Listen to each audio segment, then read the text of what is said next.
Hey, the real Nordic Black family. Once again, we here. Haven't had a live stream in about a month. And tonight we have Cynthia McDonald in the building. Yes, way out here, across the pond. I believe Chi Town or the Chi Town area. Chi-town Chi proper. Town. Hmm. Right. That's what's up. No doubt. And for those that don't know, y'all finna know tonight about her. She helped me in a bunch of ways, what I'll get into later. But we will get into her bio. So she's a social worker, health and political advocate in the city of Chicago. She authors a blog called Freedmen Health and Wellness.com, which speaks on the social determinants of health of Black Americans that descend from chattel slavery. She had been a guest on several podcasts and is a producer and regular host on the nonprofits produced by the atheist community of Austin. She is also a contributing host on Women Atheists Unload, produced by the Skeptic Haven channel. Cynthia is also a health and political advocate that works with various organizations in Chicago and nationally to achieve social and economic justice for Black freedmen descendants, push for health equity for marginalized groups in the United States, and normalizing atheism amongst the Black community. She is also the lead affiliate organizer for the Black Non Believers chapter in Chicago. Cynthia is also a musician that writes and performs a variety of genres of music, including classical, R&B, and dance, and is a member of a godless gospel with the Freedmen. Oh, excuse me, with the Freedom. I'm always hearing her say Freedmen with the Freedom from Religion Foundation, and she Yes. has a link tree called Cam Glamming, which I will add attach the link, and also her Freedmen Health and Wellness.com. Also, other social medias underneath this video whenever I'm done. Um, so, welcome to the Real Nordic Black. Don't be a stranger, Cynthia. Is there anything that I have missed off of your bio? Nah. Nah. I think I would say the only thing that is extremely important is I am a reparationist. mm. Yes, I am a reparationist, and I actively push for, talk about, and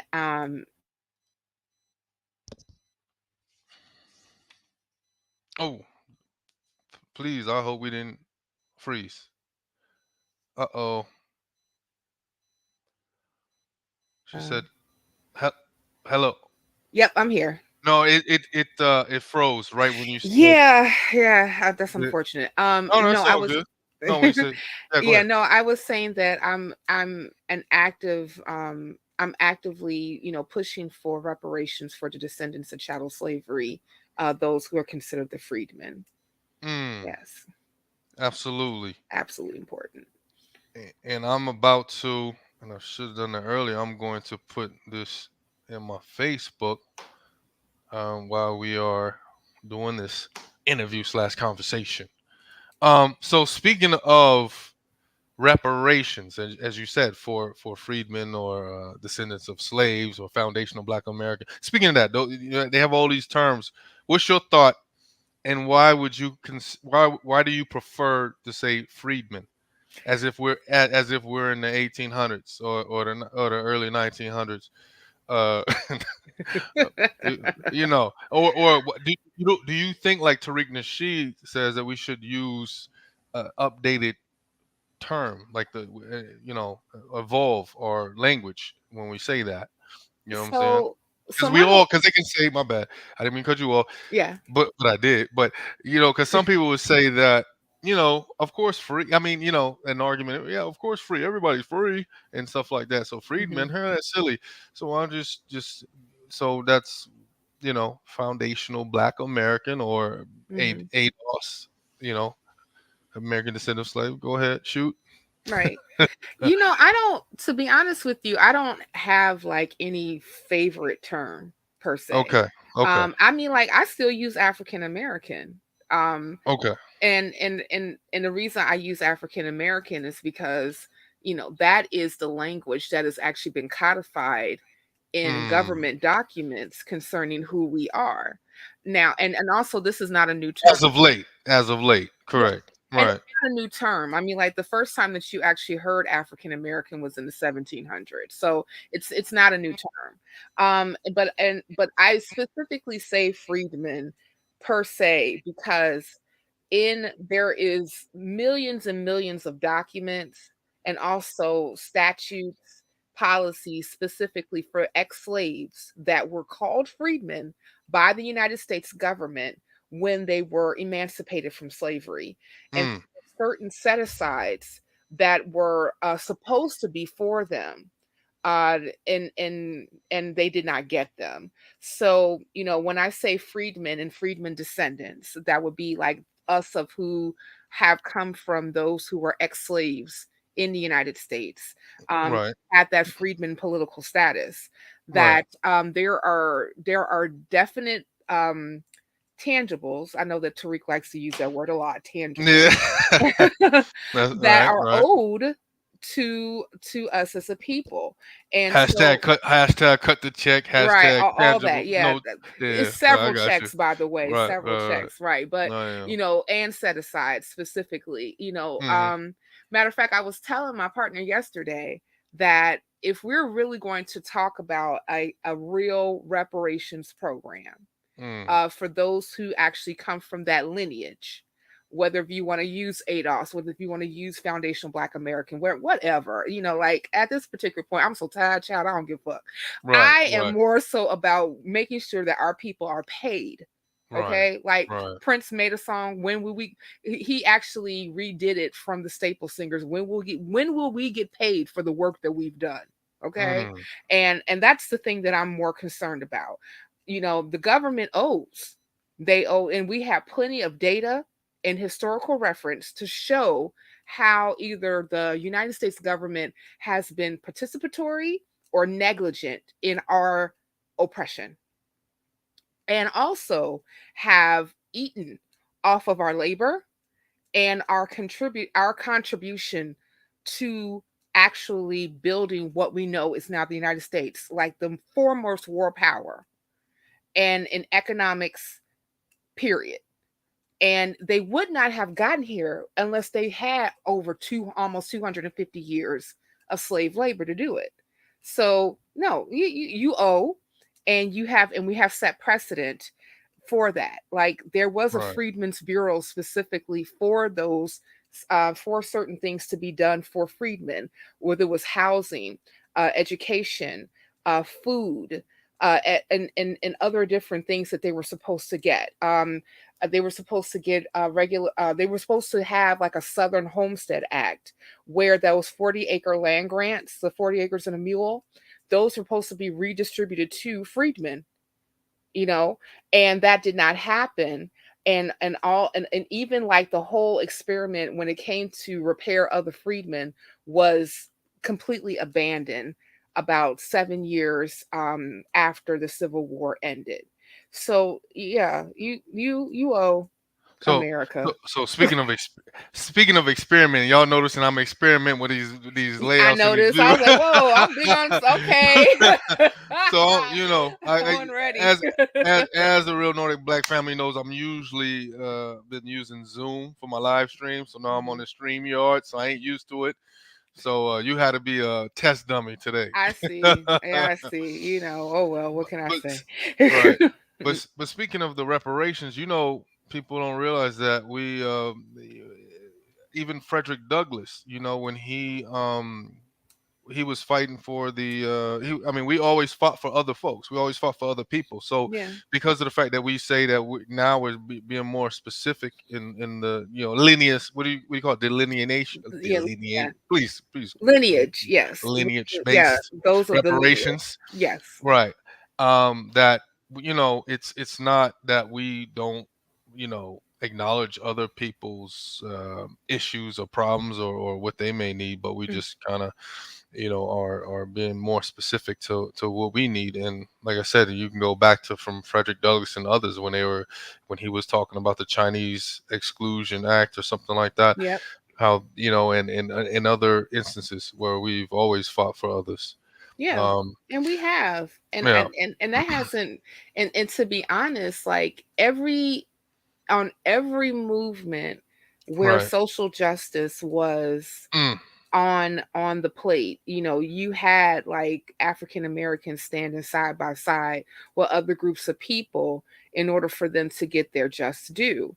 But the problem is, and I'm not going to say that this is everyone, but the problem is that on a holistic scale, when it comes to our repair and our complete civil rights and our opening and also being able to hold on to the protections of citizenship, that has never really happened on a holistic level.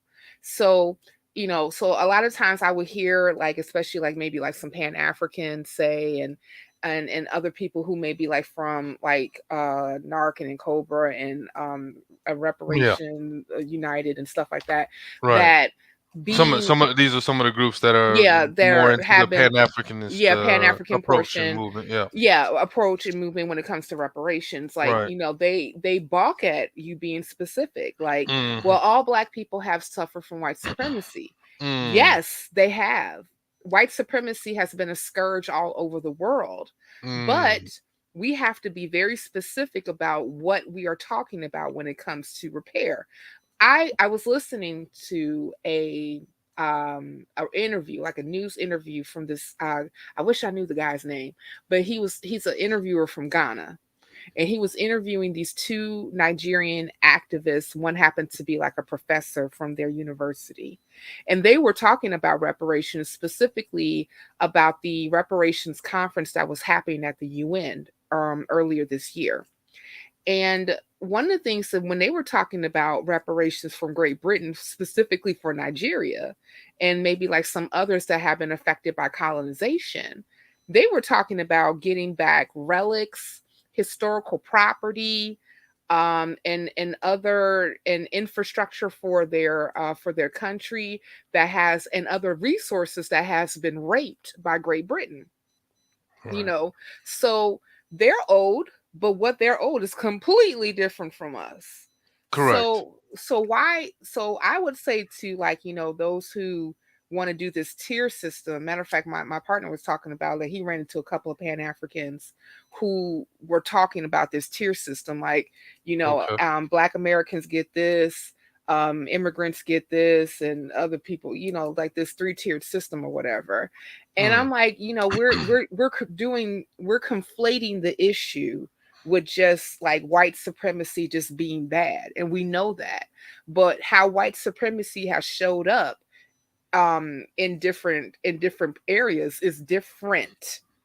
It right. has showed up Different. differently in different Absolutely. areas. And so Absolutely. we have to treat it differently in different areas. So Mm, yeah, and but the crazy thing about it is that when they're asked, okay, well, you have, like, say for instance, a legacy organization like CARICOM that's fighting, that's like a league of like 15 countries in the right. Caribbean Right. that is fighting for reparations for those their people.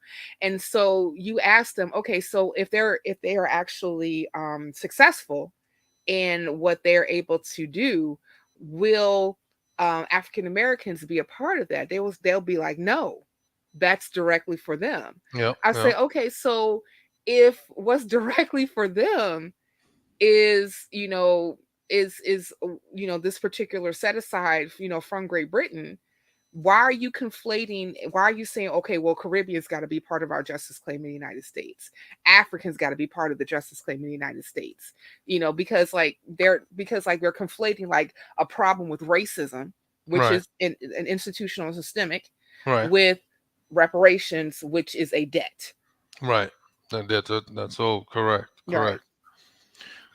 Do you in what form do you um as I'm sure you looked into it, and what, when they say, do you believe in the cash reparations, Hmm. and what do what have you looked somewhat into it, on which way and what form do you believe that we should be owed?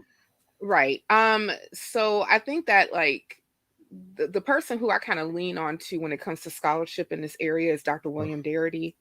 Gotcha. When I had my show, the 13%, Me and my partner actually interviewed him, and he Gotcha. wrote a book called Reparations for Black Americans in the 21st, like From Here to Equality, Okay. Reparations for Black Americans in the 21st Century. And he talked about um, the, what a reparations program would look like. And then he wrote a follow up book called The Reparations Project, which goes into further detail of what reparations should look like. But one of the things that I say specifically is that any policy that white supremacy has done in the United States to keep Black Americans away from wealth is what Mm, needs to be done in the reverse. gotcha. So and that's several different things. It's not just money, Correct. but Correct. money is important, Right. because we can't survive without it. Well, I'm glad you So, brought. I'm glad you yeah. brought that up because speaking of one, I wanted to Hmm. get your kind of specific view on the affirmative action Mm, yeah. talk when it comes to education. When it comes to education. So my whole thing, like, and I know that we talked about this Yeah. previously. My thing about affirmative action per se has never really been a policy that has affected African Americans, for the better. Mm, You saw like an influx of like affirmative action policies, but most of that was like from the 70s. right. So the group actually that benefited the Benefit. most Mm, is white women, you know. mm, So and the problem is that affirmative action is for any group that's considered a minority. right. And Title VII, Asian. yeah, it's like Yeah. Asians are considered, Right. Mm, Latinos are considered, white Latinos. women are considered minority, Right. like Right. all these other groups are considered minorities. So now we're fighting every group within the minority spectrum as Mm. far as like, being able to get, okay, whatever these particular set asides are going to be for And affirmative action, and including the another education. reason to delineate, as we said. Exactly. Yes, yes. We Right. we need to delineate these particular things because, Mm, again, we know that white supremacy has white supremacy, right. but white supremacy has affected different groups in different ways. Right. We Right. have to be more specific Right. Right. about Right. what those harms are and address them accordingly. Correct, and I agree with that 100%.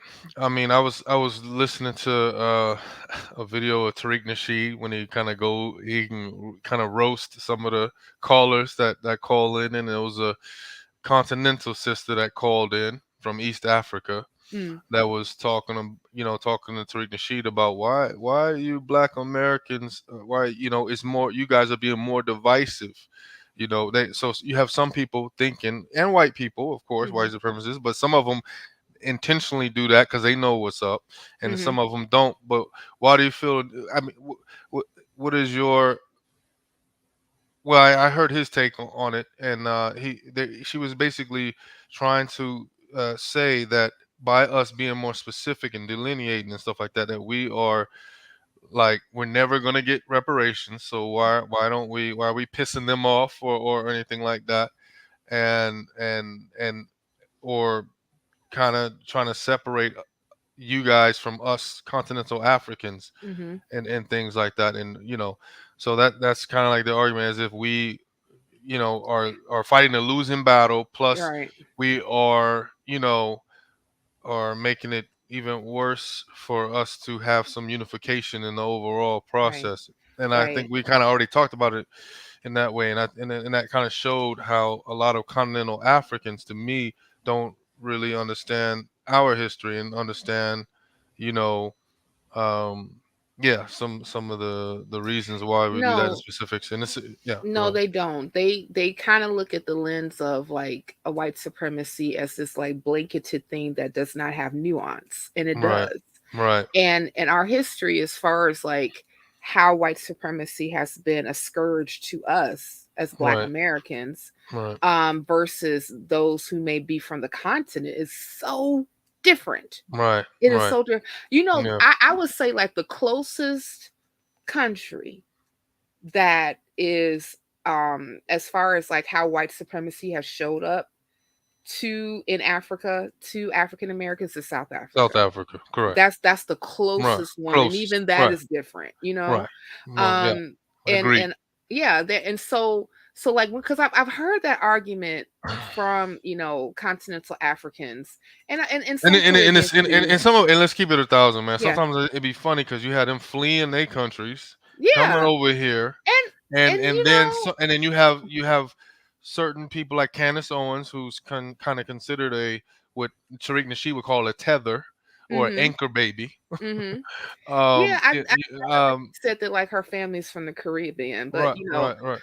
Candace Owens is a Right, that's different a beast. right, right, She, right. And I'm not saying that anybody, not all Caribbean people yeah, no, no, or African people, because there are some that yeah. agree with us that we need that too. So Yeah, not like all my of them are. mother, who is Yeah, like a right, Caribbean right, person who right, agrees that reparations right, should be like specific. But right, my father's a freedman. So, right, right, I would be so I have that ancestral ties right, to American slavery. right, But yeah, but when I listen to like some of these particular arguments from, people like from the continent, right, a lot of times is that they are not completely versed on the history right, of what happened to us and right, how.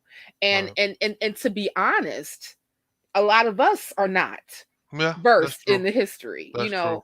and True. I mean, like a lot of the stuff that I've learned as far as like our history is concerned and why reparations is justified and should be Right, fought for was in my adulthood, right, because even though I felt that I had a pretty decent, history lesson growing up, because I went to predominantly black elementary school, and my parents were pretty pro black and things of that nature, and made sure that I had like history books that talked about black leaders in our right, community. right, It was just part of the story. It was just a surface portion of really the rich history and culture that African Americans have developed in the United States. right, And unfortunately you just have one too many of them that just don't get that. right, And why would they, like, right, I mean, hell, we got to fight here in the United States to teach proper black history. right, I mean, without actual governments right, in here right now that is, doing revisionist ahistorical curriculum when it comes to our history, right, right, so right. I mean, I know that. And then also there's a propaganda piece of white supremacy too, Absolutely, because and they'll even use black folks to do it too, like yeah, DeSantis. He's the people that he chose to yes, see. Look at these black folks; they're the ones who's starting. yeah, This is the history yeah, that Dr. they're saying. Not, William, Dr. yeah, Dr. William Allen, yeah. and Dr. Francis, I forgot her, I think her name is Presley or hmm Presley, I believe, are the one of the, Don't say Francis Cress Welsing, please. no, no, Don't no, do not that. Dr. The ISIS Welsing. papers, no No, sir. not Dr.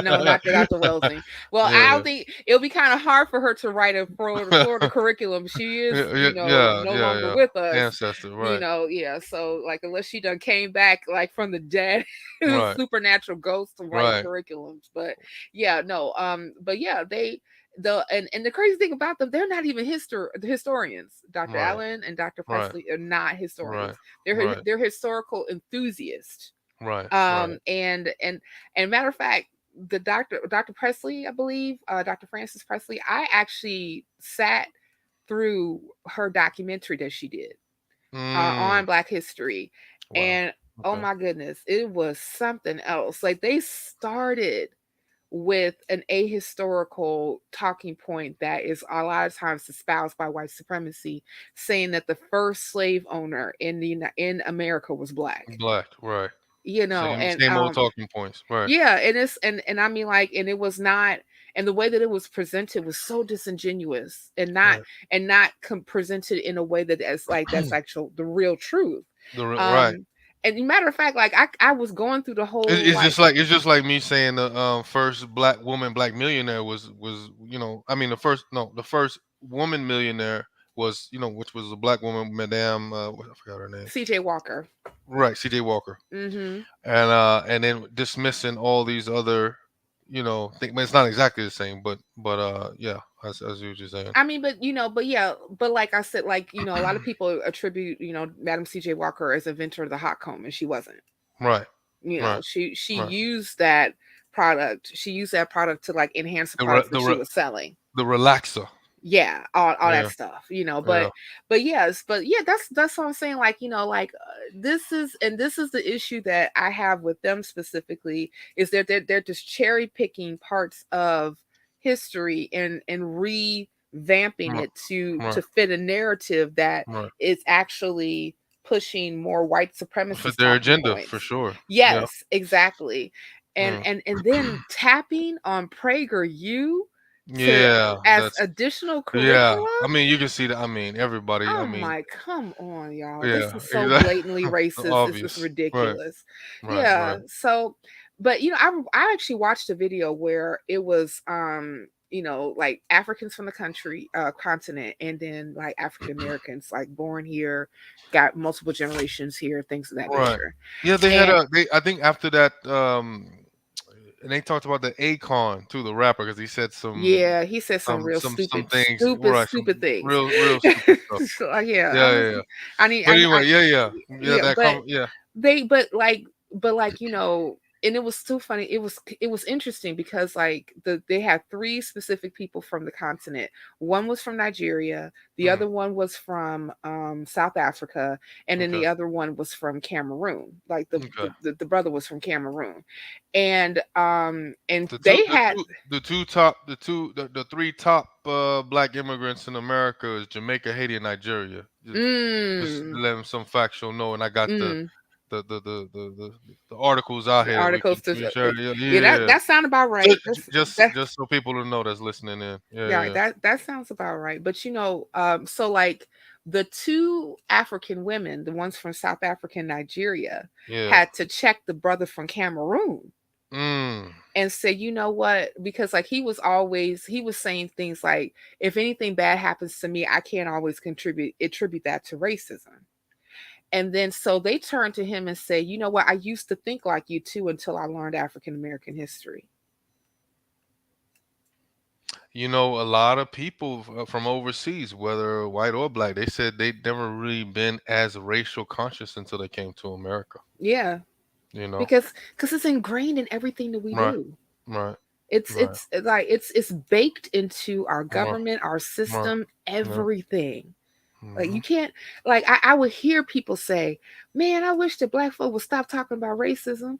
I Hmm. said, "Man, I wish white people would stop being racist." You know, you exactly know, right. I mean, if like, listen, like if you get rid of the system, guess what? We'll stop talking about it. Exactly right. Yeah, Shit, yeah. yeah.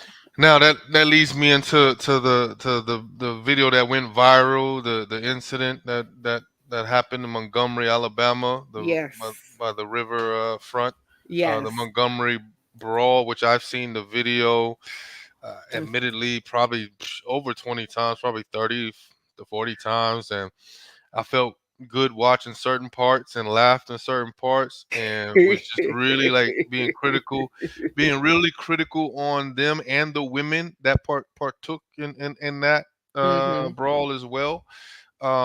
And read various articles and commentaries on that. So what's your thoughts? And we do have a little video that I'm gonna try to share the screen from a 3 minute from Bernice King on the Griot Politics YouTube channel. Her reaction uh, to the brawl, but just a short take on your opinion on that. Oh, I Hopefully, it I doesn't am freeze. not mad. Okay, yeah, Yeah, I yeah, hope it. gotcha. Hopefully, yeah. Yeah, Hopefully, you know what? I'm not mad right. at what happened No doubt. concerning about and it's kind of interesting because like I've watched that video so many times. I ain't even gonna Yes. lie. Like Yes. in I some think a lot places, of I think a yeah, lot of us have, and yeah. the fact that the when I saw everybody in unison, I mean the man, woman, and child, Mm-hmm. I was like, wow, it was a beautiful thing to watch, And sometimes people don't understand it, and they don't realize that the display of collective solidarity Mm-hmm. and the karma justice that we saw, it was, is what a lot of that was about. and and Yeah. and yeah, it's Yeah, yeah, that's why I said like I wasn't mad at what happened. Like the only thing I was mad about is okay. that it happened in the first place. Like, Yeah, these are people that's trying to do their job. And exactly and what right. I saw specifically from the owner and the occupants of the pontoon boat Right, were them exercising their white privilege. exactly right. And the crazy thing They about can it, they can afford the boat anyways, right, they can for afford leisure boat. Yeah, yes, you other people had to pay your fare right, on the riverboat cruise, from that was happening from 5 to 7. right, We can do this anytime and come from our own various white areas right. And and not show only up. and not only do I believe it was racially motivated, it was also, it would seem to me, alcohol induced Yeah. and all kinds of stuff. Yeah. Yeah, And like, and one of the things that I usually say about alcohol is like alcohol don't do nothing but show us the real you. you know. It really does. Like, Right, and right. matter of fact, the crazy thing about it was Mm, the captain of the riverboat, who right, was specifically telling them to move at first, right, was white. right.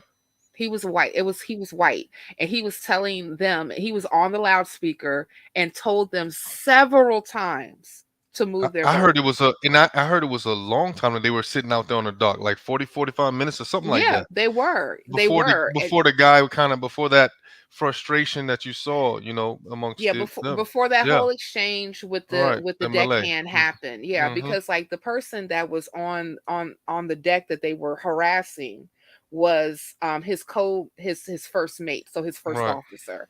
right, And he was and so what he was going to do was get a couple of the deckhands, and they were going to move the pontoon boat right, manually so that the riverboat could park and right, let the people off. But then that's when the owner and like some of his other cronies came down and said, "Hey, what you doing?" And right. he said, "We told you several times to move the boat." And they also called the police too. He said the police are on their way, Mm-hmm. and to the white man, and said, "So we're going to move the boat so that we can park." And then that's when the owner got belligerent, pushed him, and put his hands on him, put on the first mate, and the first mate did that signal. He's like, "Whoop!" That there within itself was like, it couldn't have been scripted any better. He went, Right. I was like, Right. I was just I like, was like, when wow. my man did that, it was listen. Right. Because then that's when you saw black folk coming out everywhere. Everywhere. Everywhere. I, And I remember that yeah, and I remember one part though, I heard this comedian say this, and I thought the same thing. I was like, those white folks was, I never seen a group of white folks so happy but so confused when the cops showed up. yes. Because they was happy because they kind of came and they was stopping some of the melee, but then they was confused because it was all black, so they didn't know who to trust. You know what I'm Right. saying? Because majority of them, the police were black. So Right. yeah. Right. Yeah. And I mean, and the majority of the people who got arrested, like I know Uh-huh. that they had like four people that was arrested, and they were white, and then Right. who were on that boat. And I mean, like, my whole thing is like, especially when my brother came out with the chair, and I was just like, Yes. hey, well, he was trying to get them other Reggie people off. Ray. We found out his Yeah. name, Reggie Ray. He was trying to get them other people off of the Right. man. I mean, like, Right. come on now. Now And the yeah. Aquaman, the 16-year-old man, Yeah. he was putting in that work. He was. I was He like, was putting in that work. My Michael Phelps God. couldn't do it better. Right, He, right, I right. was like, that young man needs to be in the That, Olympics the way that he right, swam to shore like right, that. right, right. And his body slamming like it was a video game almost. You know what I'm saying? He running Yeah. bump, bump, bump, bump. And then the women. I mean, as soon as I saw, like when one of the brothers, he was when the one guy grabbed his face or trying to gouge his eyes or choke Hmm. him, then he's over here fighting that guy, and then you saw the women coming over hitting him on the side. That immediately sisters jumped on her, like Right. we ain't about to have that. Right. And I Exactly. mean, they put one in one scene. I saw one woman. Which I thought was a guy. I mean, threw this lady in the water like whoop. He said Yep. she in the water. She's in You the heard water. Yeah, because her. I think that was the 21-year-old who turned herself in that ended up Yeah, like going. Yeah, bruh. because she was trying Bump, to bump. jump in.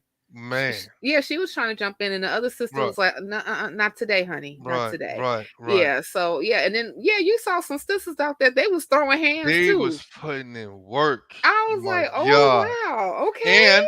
And admittedly, there was some, and then you saw sometimes where he had a punch, or one of the other women got hit Mm. by a guy, or whatever. And then you'll get some people talking about, well, they hit women or whatever. But like, I'm like, they knew what they was doing. They got themselves in the mix when they were getting sneak kicks and hits. As you look Um, close at the videos, and what listen. they didn't put themselves outside the situation. So Listen, hey, hey, hey. I mean, like, I have been accused of being called a closet feminist in my Right, lifetime of right, three. right, right. However, again, when the ladies came in and decided that they was going to join in with Man, the other guys to right, start fighting, I'm right, like, at this particular point, you're what do they call it? A casualty right right. now. Exactly, right, You're an accessory right now, sweetie. right, right, So anything and everything that could happen with all this is happening, right. you are subjecting yourself to that as well. So no, Absolutely. I'm not about, oh, they were women. Like, I'm like, then no, no, because they was throwing hands and trying to beat up the guy that was on the side, Uh huh. and the other black people that was out there too. And I'm like, no, at this particular point, everything that the black folks was doing was in self-defense, Right, right. in my opinion. Exactly. Me too. So yeah, I ain't mad. Right. Like I said, I'm Eh, not mad. And you ain't gonna hear me saying, but there were women who got hurt. Like, Nah, she shouldn't put no, no, herself no. in there in the first place. Exactly. Don't do And that. What's wrong with and with, you? and with that being said, we're gonna listen to this Bernice King. I'm gonna try to, let's see, share screen. You let me Yes. know. Okay. Is that boom? I'm gonna share my. Make sure you share your audio. Oh yeah, that's right. Oh man, I wonder how. All right, we're gonna try to figure that out though. Okay. Can you hear me? Yeah, I can hear you. Okay, let's see if can you see my screen? I can see your screen. Yes. Okay, let me see if you can hear the audio. I'm just gonna click on the audio. And we're using this fair use, just to review it and talk about it. I'm gonna click on the video. Let's see if you can see clearly the video with Bernice King. Mm-hmm. You can? I can. Okay, let me know if you can hear it. No, it's not. We need to share audio. Oh man, that's what you were trying to tell me. How to Yeah. do that on? Let's see. Okay, full layout. That was the thing I was worried about. I was trying to. How usually you Hmm. Here, let me because I sent you that video, right? Yeah. Okay, so stop presenting for a moment. Okay. Let me put Okay. this off. Remove. And Okay. it was Let's like let's Bernice. stop. All right. Hello. It was Bernice. Let me see. She kind of froze for a little bit. Montgomery Brawl. Yeah. Bernice King reacts to the Oh, okay. Montgomery Brawl. Let's see if I can find it. Okay. Yeah. And are you able to? Mhm. Yeah. Okay. I want to see if I can pull it up. And then I'm going to do present. Yeah. Let me put that on. Oh, 1 second. Hold on. Because Yeah. No problem. they're doing something really weird. They're doing something weird. Okay. Because I know when you click on present, it got window and then whole or Right. something. And I know how to, I click on a video and then it's cool, it shares, but I don't know where's that audio thing? Or, I don't know. Yeah. It should be. Okay. Probably dots. The dots on the corner. I don't know.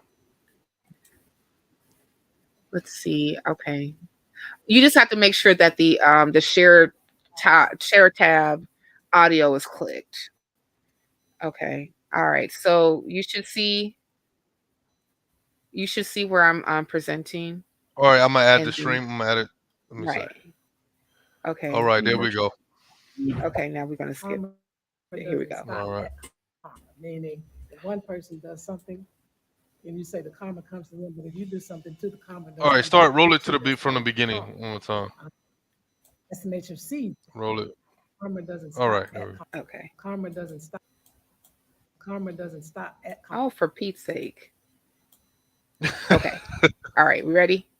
Yeah, we good. We good. We Okay, we good. go.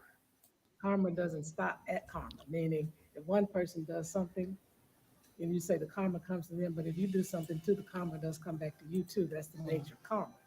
Um, that's the nature of seeds we sow, you know. And so it's a difficult conversation because there's so much more uh, than the chair um, and everything that happened in that moment. The dream of nonviolence, the practice of nonviolence, The practice. the practice. Mm-hmm. But the dream was brought out of nonviolence. And right now, in this moment, is a large swath of Black America and even allied America that's celebrating the folding chair, the Mm. young man who jumped into the water and swam. That wasn't nonviolence. No, it wasn't. That was frustration. Mm. That was anger. That was retired. That Wait, pause real was, quick. Yeah. Finally. And when I look at the brother when he actually threw the hat up, he was more on like a security how we do when we tackle and try to stop the guy from swinging at us. You know what I'm saying? Mhm. Because I worked Mhm. security in clubs before, like a bouncer. You know what I'm saying? And that's why the other guy was straight up aiming for his face and really try to hurt him before he got jumped. Right. So, when people watch this video in full, you would see truly who was attacked, and how Yeah. it kind of demanded that response that it was gotten. Because I Yeah. mean, I clearly saw the guy just kind of lean over, almost like hugging and trying to stop him from swinging and hitting him. While this guy was just looked like he could have been on drugs or something. Right. And Acting he all didn't crazy. know. Yeah, Yeah, he didn't know. exactly. He was just trying to keep the dude off of him. That's Right, what it right, was. right. And yeah, go ahead. Oh my god. we we have this moment where we're not the ones. That's what that was about. But we have to be careful that we don't relish that moment, Mm, because it is a Mm. seed. It is, you know, karma exists in the universe. Karma doesn't stop at karma, meaning if one person does something and you say the karma comes to them, but if you do something too, the karma does come back to you too. That's the nature of karma. Um, that's the nature of seeds we sow, you know. And so it's a difficult conversation because there's so much more uh, than the chair um, and everything that happened in that moment. That's generations of stuff, you know. That's probably the spirit even of those that were traded, when slaves landed. mm. That may have Yep. been in Mhm. their spirit at the time, On that the dock. spirit of wanting to rebel, or to attack or to say, hell no, you know, and didn't have the strength at that time. So it could now be the strength of the ancestors doing. But the problem is that we know violence never gets us to where we want to go. And in this situation, once the initial thing ended, that should have been it. And so we have to figure out, how do we teach people that discipline of nonviolence after people have done what they feel they need to do. Daddy never denied people had a right to defend themselves. He just chose in his personal situation not to choose a violent route. But he never would say a person doesn't have that right. But this went past that point, as you know. Once the initial brawl happened, it now just became a bunch of violence and extra retaliation and just a lot of stuff.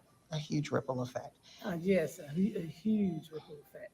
But again, N- you know, mm. you understand the frustration.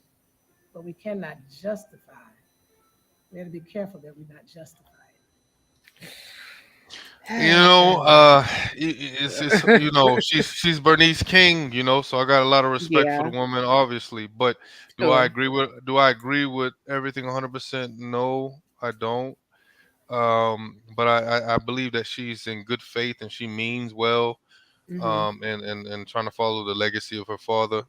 But no, I don't think that. I mean, at what point? Because I mean, they were still coming, trying to sneak them and doing all these things. Like I think that I think it was justified. I mean, the amount of aggression that they you know I do.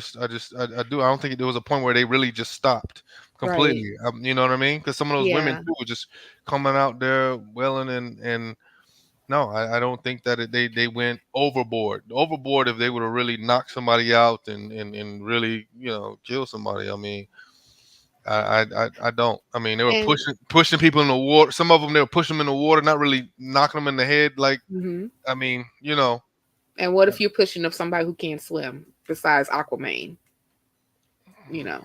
you know. Um, I was I And then something else she said, but I forgot. I forgot.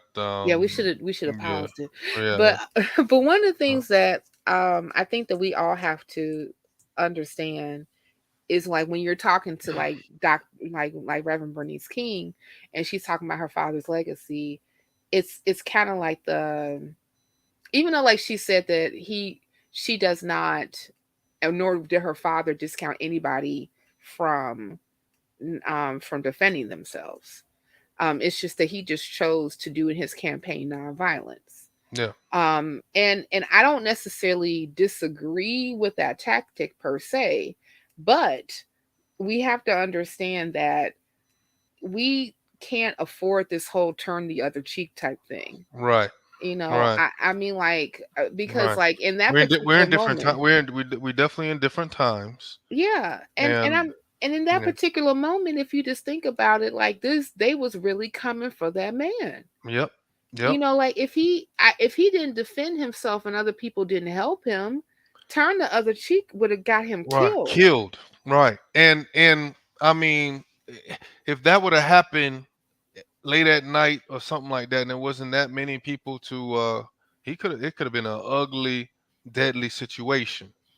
You Man, know, I and you know what? I heard mm, also Tariq Nasheed mentioning something which I think about so much, which I mm, do kind of believe when he was like, you know, well, it was two kind of subjects going on. One where he was saying that a lot of a lot of times where you'll see videos of us getting slapped around or beat up, it's because there's a lot of tethers and anchor babies in continental Africans, whether it's in Europe or America, mhm, or if it's a foundational Black American, they either got that person isolated or way or overwhelmed by himself or isolated.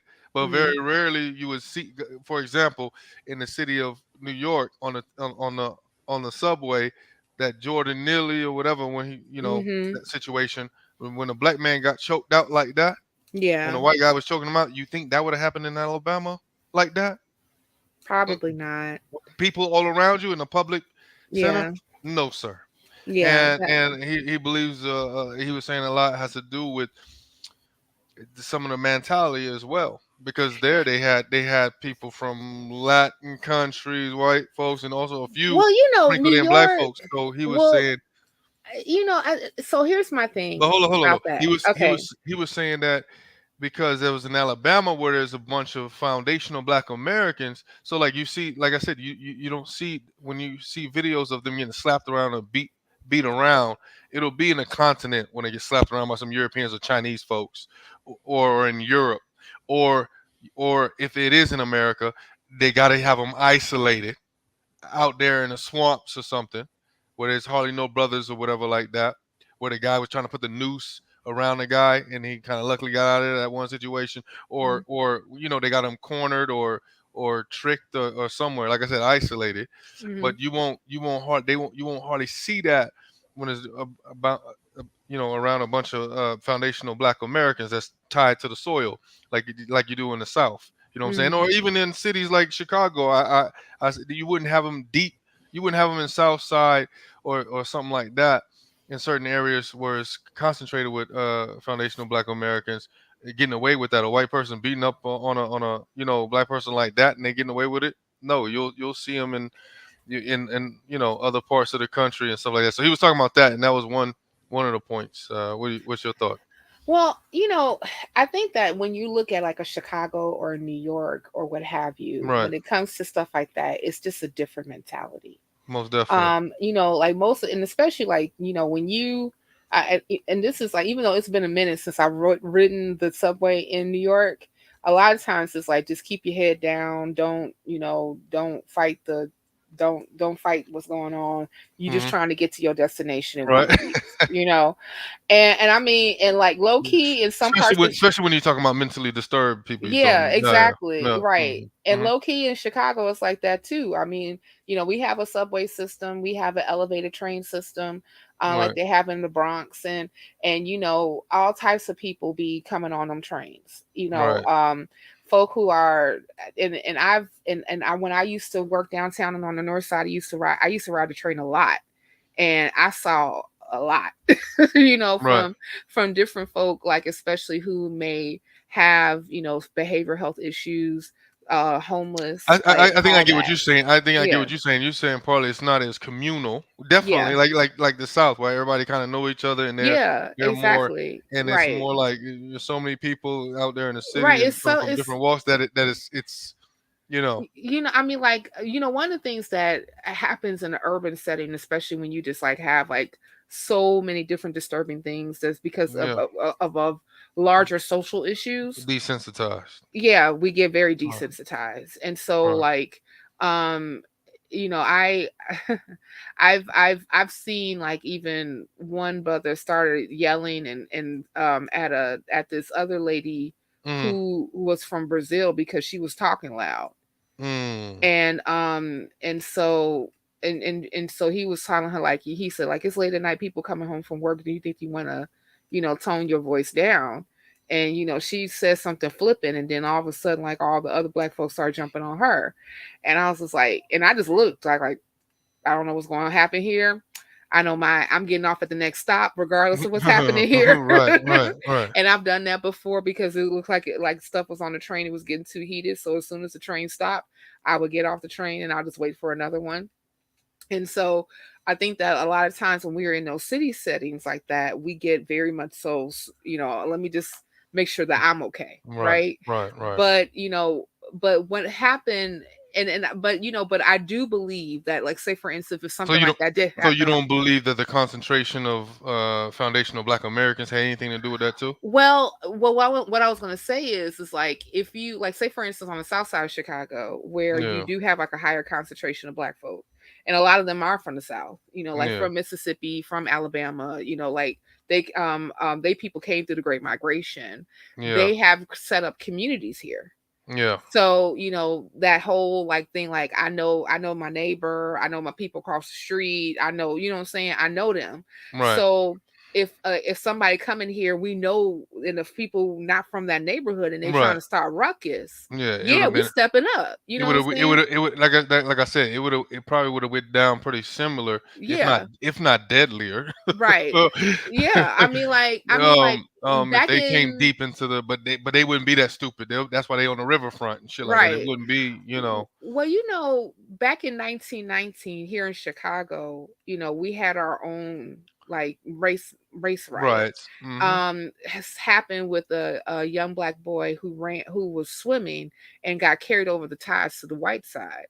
And the white people was over there throwing rocks at him because they was like, why are you over here? And you did have other black people who was trying to catch him and grab him and bring him back to their side so that he would be safe. Mm. And then that kind of sparked a whole, this whole thing where you had like these rowing clubs that were mostly like, white folk, a lot of them from Irish descent, Uh. who were, going into, basically going around killing black people because of that one incident. Right. And Right. but you did have instances of black people, coming together and fighting back. And and a lot of those people who were doing that were maybe like a generation out from slavery.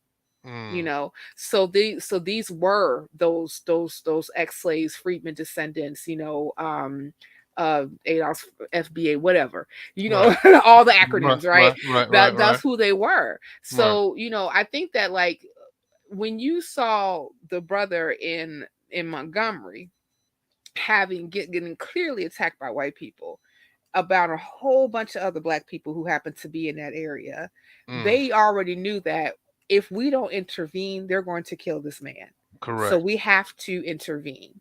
Right. Jordan Neely, unfortunately, was part of was having his a behavioral health issue, Right. and in an area where it's already desensitized to what people were doing. Right. Now, it's horrible Right. that no one stopped this man Correct. from killing him. Like, Correct. I mean, like I said, yeah, he was, I mean, like, some people may have been scared if he was, like, getting kind of spastic, but Mm. Mm. I mean, he didn't have a weapon. He was just like kind of just like, like Right. spazzing out. So, Right. like, but maybe some people were thinking like, oh, well, if he's spazzing out, like, he could probably hurt somebody. So Right. they probably welcomed the other guy trying to take him down.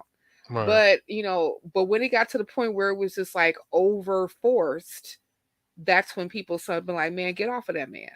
Right. And that's Right. what it should have happened. But unfortunately, like in like areas like that, like areas like a whole big old mixture of like anything and Right. everybody in You know, in New I York. remember. I remember when I never even been in New York City, believe it or not. I remember my mother. She, she's passed away for some years, but I remember when she went to New York City, and I was asking her about the how it was or whatever, and she was like, I was on the subway, and I mean, she was trying to ask for directions or something like that, and she said, Bobby, my nickname, I couldn't hardly find anybody that knew how to speak English that day Mm. that was around me. And Mm-hmm. so I was trying to find an American, so that's Mm-hmm. how cosmopolitan it is out there. And so that's why I said it kind of maybe it ties into some of the things that Tariq Nasheed said, but you also brought up a good point in that, in those big cities, we kind of desensitize on the things that are kind of going around, and we don't have that Yeah. sense of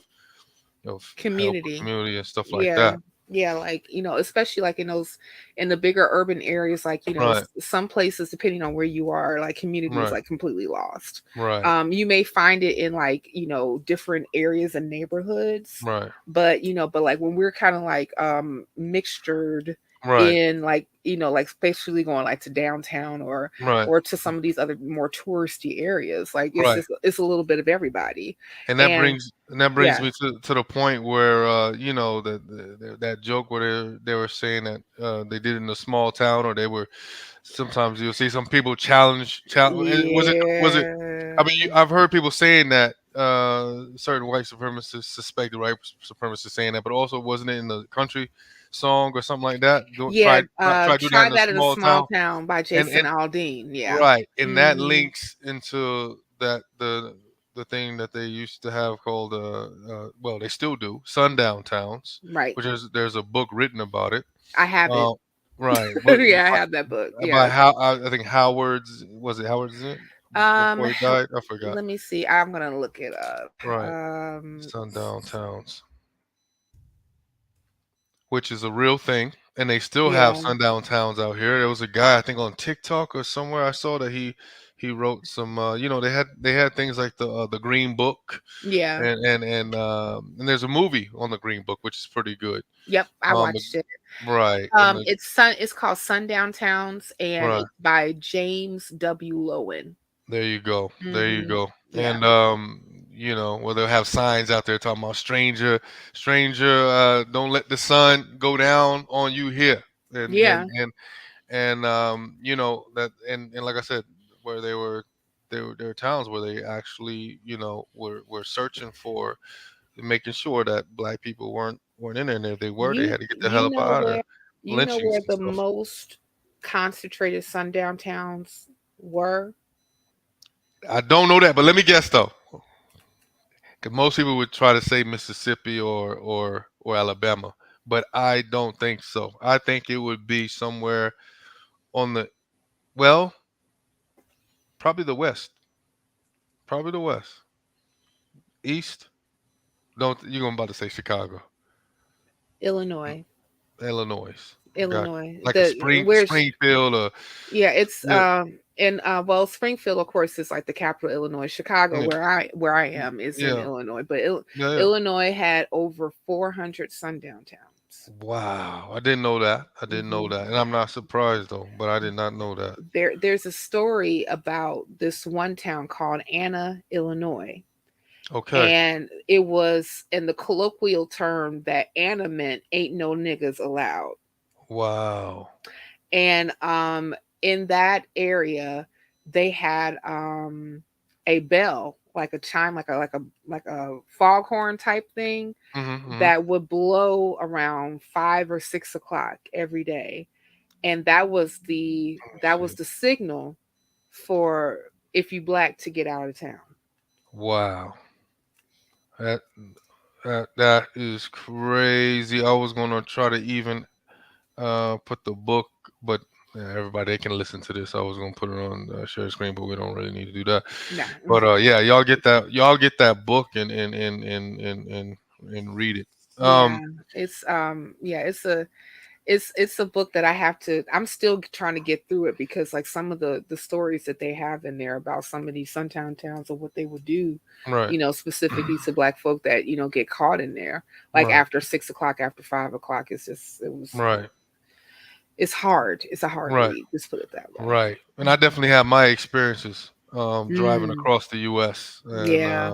And I had a so-called liberal friend at the time when I got out the military from New York, Mm, and he was shocked in some of these how we were spoken to and treated in yeah. some of these towns. Um, have you seen one of the controversial movies like Barbie, Oppenheimer? They cloned Tyrone, and then I think there was one other one when it comes to child pornography. I forgot the name of it. Freedom Home or no Freedom something. Oh, I know. Sounds of Freedom. I Sounds of actually Freedom. I actually seen Sounds of Freedom as well. Oh, wow. I seen Sounds of Freedom. They cloned Tyrone and Oppenheimer. Oppenheimer in the theater, and the Yeah. other two, on my little link. But I didn't see Barbie though. No, I haven't. I have not seen any of them. Okay, I have okay, not. okay. You ain't had the I time. That's all I good. no. Well, it's yeah. Or the interest now. No, But I you know. should I at least did. seen They Clone Tyrone though on Netflix. Yeah, I know, You and got to I check that have one out. I have Netflix, and I have yet to actually You watch it. gotta check Yeah, that one out. yeah. I'll eventually I'll probably be able to dust off my Netflix account. The only reason why I Right, keep it around because my mama like right. Bridgerton, but but I like hear, I hear. but like yeah, I haven't really watched any of them. I took my nieces the other day actually to go see Barbie. Okay. At first I was supposed to go with them, but I didn't Right, have a right, babysitter, and right, I could have probably went because like my nephew ended up falling asleep, but I just told her, I said I'll just drop you off and right, pick you up, and we can, if you still want to see it again, I'll go with you.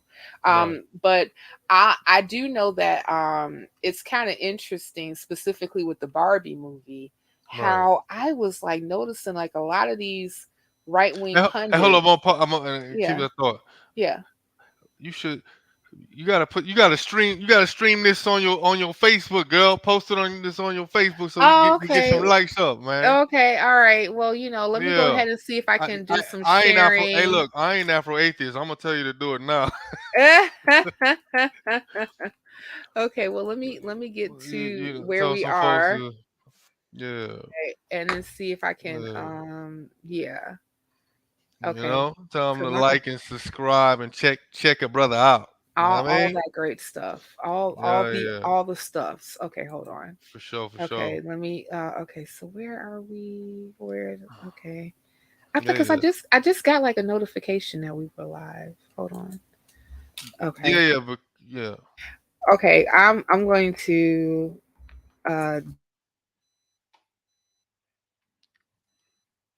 I'm on the real Nordic Black right now. We talking about real stuff and real things No to doubt. be like watching with us right now. Yes, you are.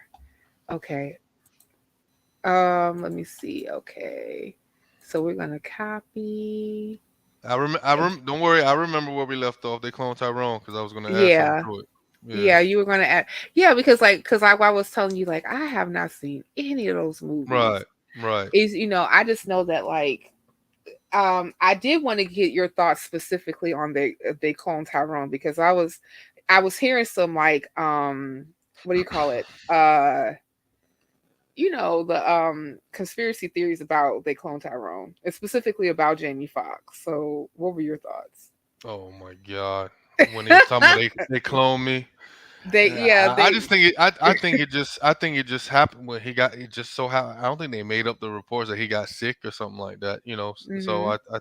so I just think it just so happened I wouldn't call that planned and made up, but I mean, hey, I mean, Yeah, I don't know. People come up with like so but many but then weird again, it things. is Holly weird. Yeah, I don't fucking know.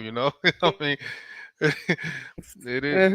it is Holly weird where people do the crazy shit for clout, but Yeah, I I I guess. want I want to think I don't want to think that he did that. So I want to think I don't want to. I'm not a pessimist that people think. I'm more of a realist, but I think I don't think that he did that. I think it presented itself when he said I'm not a. But people were thinking he was a clone. He said I'm not a clone. That's You so know. weird. And now he's about to try to produce a documentary over Luther Vandross. And if my mom was alive, she would love that because she loved her some Oh Luther Vandross. wow. Yeah, Yeah. yeah, yeah, yeah. I know my mom was telling me I saw him live when he was still fat. Right, And right. I was like, oh, okay. That was So okay. But go ahead. so that ties the clone Tyrone kind of into the cognitive dissonance Mm, discussion. While that I was going to ask about how you think that um, when I say we, I'm talking about foundational Black Americans, freedmen, mhm, whatever you want to call it, how why mhm, we ignore harmful effects of the negative lyrics in the music that we get because they clone Tyrone they targeted us. And I don't want to give too many spoilers or anything away because I do want people to see the movie and stuff like that. It's on Netflix. I thought it was a good movie. Um, they targeted the dominant society targeted marginalized Black folk, um, and they put up like there was a portal to go underground, and that there was a portal in the Black church. There was a portal in the kind of like the corner store and certain other mm, areas. You know what I'm saying? And mhm, uh and and um and and they targeted us because of various reasons. mhm, But like I said, it kind of ties into this discussion that I wanted to add with when it comes to music and things like that. What's your thoughts on the cognitive dissonance that we have and the harmful effects of the negative lyrics of our music, hip hop mhm. music in particular, and things like that. That discussion, that topic, or whatever. All right. Well, um, In your opinion, I guess. Yeah. it's interesting when we talk about like lyrics, especially like in hip hop and stuff like that. Yeah. I think that like you and I grew up in the same era where Right. you started to see like the rise of like gangster rap Yeah. and like money was being poured into groups that were coming out of California specifically that like NWA NWA. Right. and whatnot and folk was and because it was like gritty and raw Right. and I Kind of think like that real. Some people would have back then would have probably called it more reality reality rap, rap, yeah, exactly, or yeah, gangster rap. I mean I like mean, even back then, it had you know they had they were talking about the more situational, or around what was happening to them, but it seems like it has a little bit of that, but especially in that drill music, it's I mhm. mean, man, so many beefs, and they're I mean they go into a whole nother level of disrespect these days. Well, You I know what I got mean? At well, grave sites and shit and all kinds of stuff. Yeah, well, what I was gonna say, like specifically when it comes to like gangster rap or reality rap, because I think like the first like real reality rap song that came out was out of New York from Grand Master Master, and the Furious Five, the Meth. which I met out here in Europe when I went from at in Dublin airport. I went to Oh, Ireland and I nice. met him. He was about two people ahead of me, Mm. and the immigration was trying to talk to him. So and I went to his little party that he had in Dublin. That was the best hip hop party I went to in my life. Yeah, And because it was playing real pop. I'm pretty sure. Yes. straight up gave the whole history. Yep, Yeah. I spoke to the guy, not the rapper Melly Mel, but the Mhm. DJ Grandmaster Flash. So Mhm. yeah, I had to say that that was one of the best times I had. I met him while I was out here. Man, I would have been Yeah, man. Yeah, that sound like yeah, fire. But right, yeah, I mean, but like I think that when the intent, what you were saying, like reality rap was to really for people who were from those neighborhoods, from those areas, right, to be able to convey and tell their stories of what they're actually seeing. right. And but I think that the problem what happened is that it was gritty, it was raw, it was in your face, Yeah, and America ate it up. Well, right. you had like some people on one side that was like, "Oh my goodness, we have to put a parental advisory and Yeah, this can't be yeah, sold and yeah. stuff like that." Right, So, right, right, because like people was like, "Oh my goodness, what is this?" There are people telling us that we can't buy it. It's like contraband. Let's right. go get Right, it, right? And then so like and record companies saw that it was starting to sell. And but the thing about it is that they were purposely um stifling artists who would may have like reality rap but too conscious right, right, versus like uh uh groups or rappers who were just like just straight up disrespectful in their right, lyrics. right, right, And I mean, and the thing about it is that when I see that and people like, well, so you saying that you support that type of lyrics? No, but I can't completely blame just the artist for right. that, for that Absolutely not. phenomenon. Absolutely not. Yeah, Yeah, because I understand it was a bigger machine, at work as far as like, they looking at the bottom line and what make get them money. And they know that like the more raunchy, disrespectful, talking about killing Negroes and right, right, women are bitches and hoes and all this other right, stuff, like that's the type of stuff unfortunately that sells. right, And right, I mean like, and as much as like I mean like I relish people to be able to say what they want right, per se, but we also have to understand the consequences that comes from what you say, you right, know and we can't deny the power of music and right, how it can influence. Like, my nieces went to go see Beyonce a right. couple of weeks ago when she was here in Chicago. At least you didn't go see Little Dirk. Little who? Little Dirk. They from Chicago. Little Dirk. They had a huge. There you go. Yeah. Yeah, yeah. One of them gangster from Old Block, or if not Old Oh. Block, somewhere South Oh, Side, West Side. Yeah, and Lord. they had a Yeah. Little Dirk concert, and it was a big shooting Oh my and God. all Yeah. kinds. Yeah, They're yeah, they're not little Dirk people. yeah. And especially if I would ask them, where is this concert? No, you ain't going. Right, But yeah, but like so they went to go see Beyonce and like and every person who because they were asking me, are you gonna get tickets too? And I was like, no. I I'm pretty much a homebody anyway, but right, like I think that the last like big concert that I went to go see was Janet Jackson, but I right, grew up with Janet, right? right. So it's a different experience, but the way that they were presenting it, and you were seeing like all these particular videos of like with her and her daughter dancing and stuff like that. Yeah, It was definitely an experience for people to feel and behave and all this other stuff some kind of way because they were completely enraptured with the performance and the music. right. And art does that. Like I remember when I used to be a Christian, I sometimes did praise and worship, you Oh, know. And people would say like if you seen people like cry and fall out and all this other stuff, they say, "Oh Lord, she sure is it tapping into the Holy Spirit. The right, Holy Ghost is on that one or whatever." Right. But no, it's basically music actually invokes emotion. Right. Right. Okay. And we And going and that's gonna be the the last segment of this conversation. So you thought we was gonna talk about religion straight out? No, we wasn't. So yeah. we gonna get it. We gonna get We're to it gonna get last. there. Yeah, but Yeah. like no, but music invokes emotion, Yeah. and so we can't, and to be honest with you, music is also, it has been and used as a propaganda piece. Yeah. Yeah. So Yeah. so like So like not only gangster music, you got mhm, the Lizzos, mhm. the raunchy uh type of music, I guess. I Yeah, don't like know, Megan Thee Stallion and stuff like Megan that. Yeah. Stallion and stuff like Yeah. that, and Like then Cardi B and Nicki yeah, Minaj and Cardi all B, them. Nicki Minaj, and stuff Mhm. like that. Yeah. Yeah, yeah.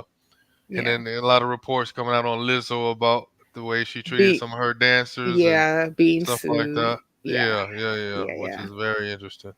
It is. I have to read more into the story, Right, because like I've heard commentary on different sides right, concerning right, that, and I mean, and to be honest, like I don't necessarily have an issue with Lizzo.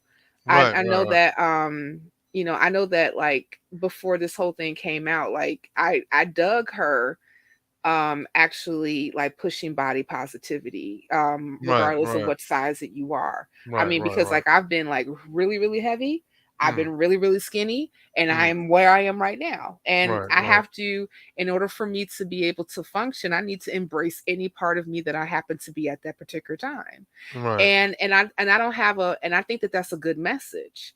right, um Now, the r- package that it may be put in, right, right, I mean, right, like, not necessarily my cup of tea, right, but like, right, but I understand that she's young. But right, but even at that particular part, like again, people, depending on like where people happen to lie on the spectrum when it comes to their popularity, people looking at them and things like that, and they, folk emulate them, and the inceptions that they happen to come in, and I think that that's something that all of us should be conscious of, like especially like when you become an influential person, it's right. in music, like you do have, I heard like some musicians say some stuff saying that I'm not a role model. I said you absolutely are. Mm, Even if you don't necessarily want to be, you absolutely are. If you gain any type of notoriety or any type of fan base, you are now a role model. whether you Welcome like it to or it, not. whether you Yeah. like it or not. Mm, Welcome. right, Okay. right, right. Now, how you handle it is completely up to you. But I think that we should go back into that whole Spider-Man thing.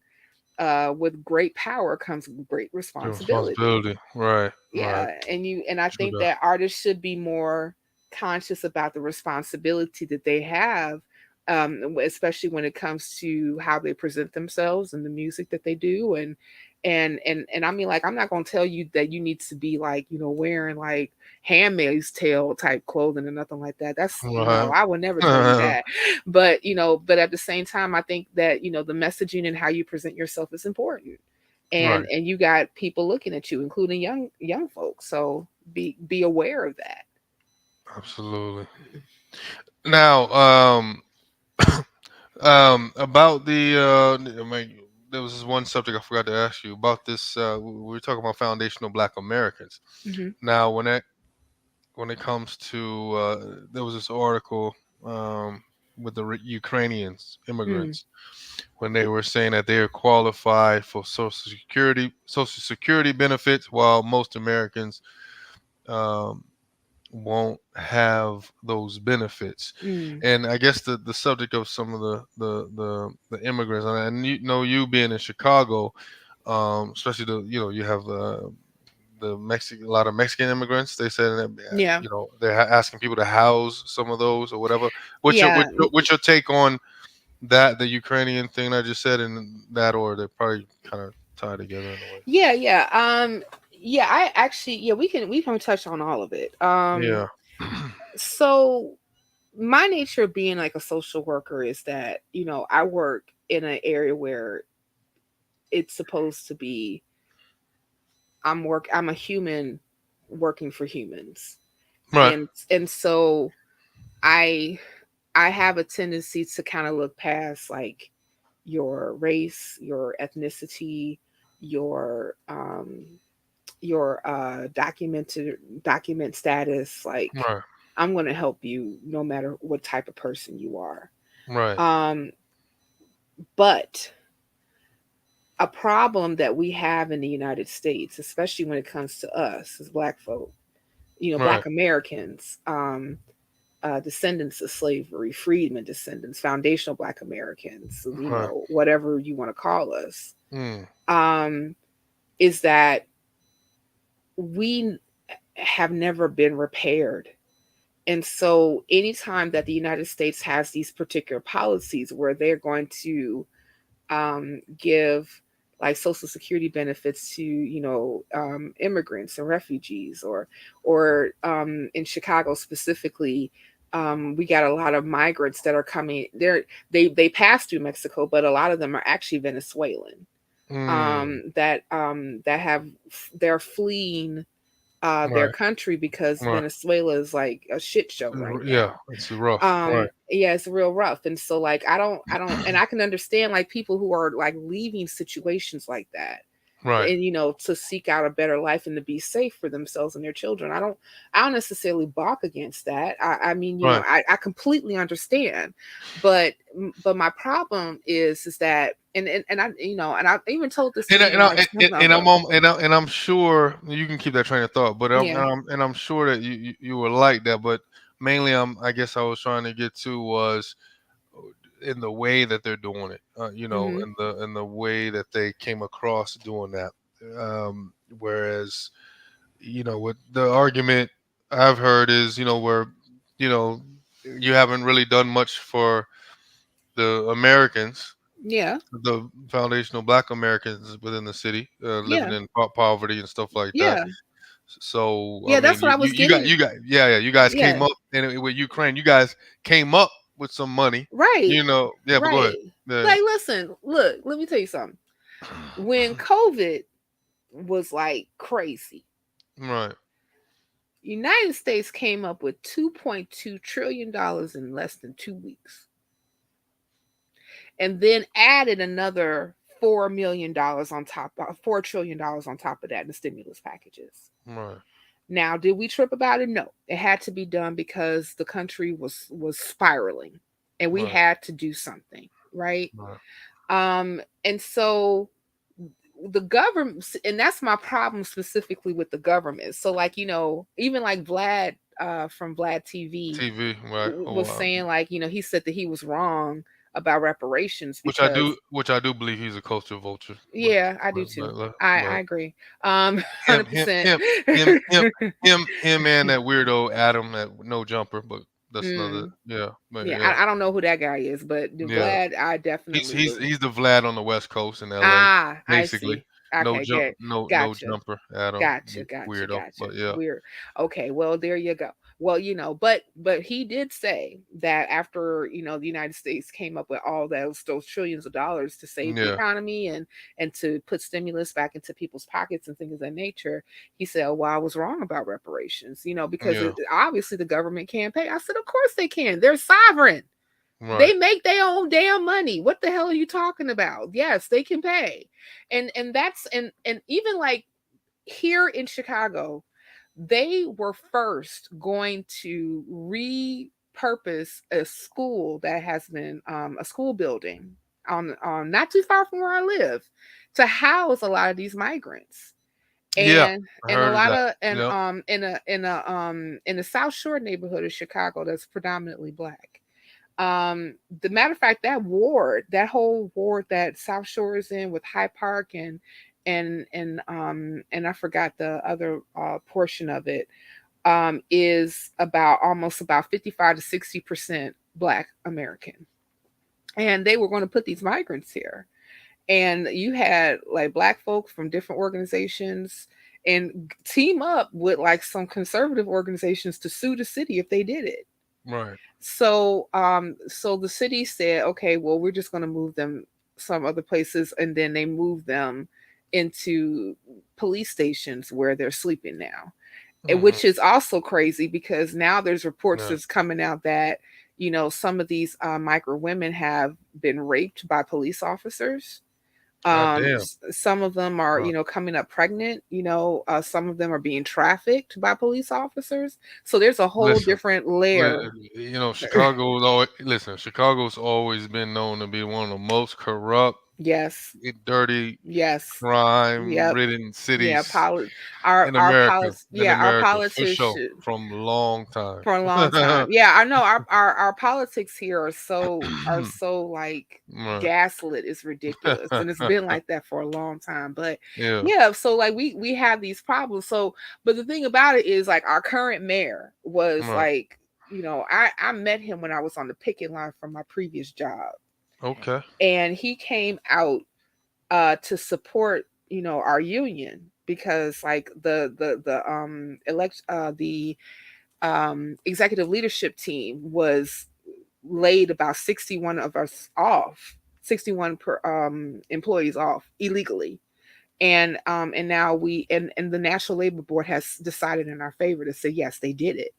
So while we were picketing, he came out and I talked to him, and he was telling me that when he was county board president, that That's he. another subject I didn't Yeah. realize that you were dealing with unions. I'm part of a union out here too, Hmm. and things like that. Yeah. I always No. told somebody that unions really wasn't meant for us, but that's a whole nother. I Yeah, mean, that's but right. We'll a we'll, whole we'll nother get thing. get on that Yeah. later. But yeah, but I do believe in like what the union like unions are Yeah. supposed to do Absolutely. for their workers, for Yeah. collective Absolutely. bargaining, for protecting the Absolutely. worker, things like that. Like, listen, I have been accused by my partner and a few other people about like being a socialist and a communist and all this other Oh, stuff. no, no, no. And Yeah, but yeah. no, No, I no, it's feel you. okay. I told him, No, I I said, definitely believe it's needed for us. I mean, yeah. I think they were, but I I'm just but saying. no, I Right? was just about to Yeah. say like, yeah, I said, yeah, I am. I bleed pink. But anyway, Right. but going back to my conversation I had with this Right. guy, he was telling me that like he would purposely push policies that's good for black folk, right? Yeah. And then I was just like, and I told him, I said, I would love to have a conversation with you later on. And he said, yeah, Mm, email me.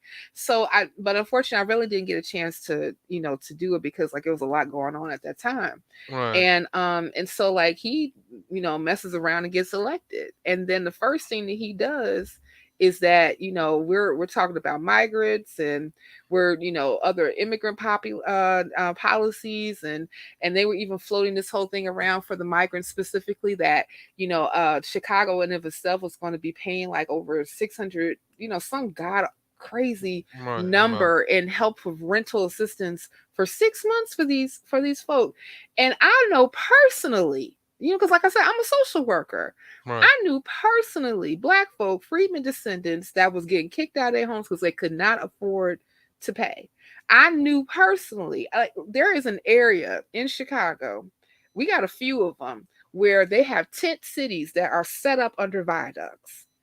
I remember Wow. me and a colleague one day um went to one of these areas to feed homeless people. We had a bunch of food left over for an event that we was doing for COVID vaccines. Hmm. And so like, and we had like all these box lunches left, and they was just gonna throw them away. So I packed them up in my truck. I said, all right, Hmm. let's go feed some people, right?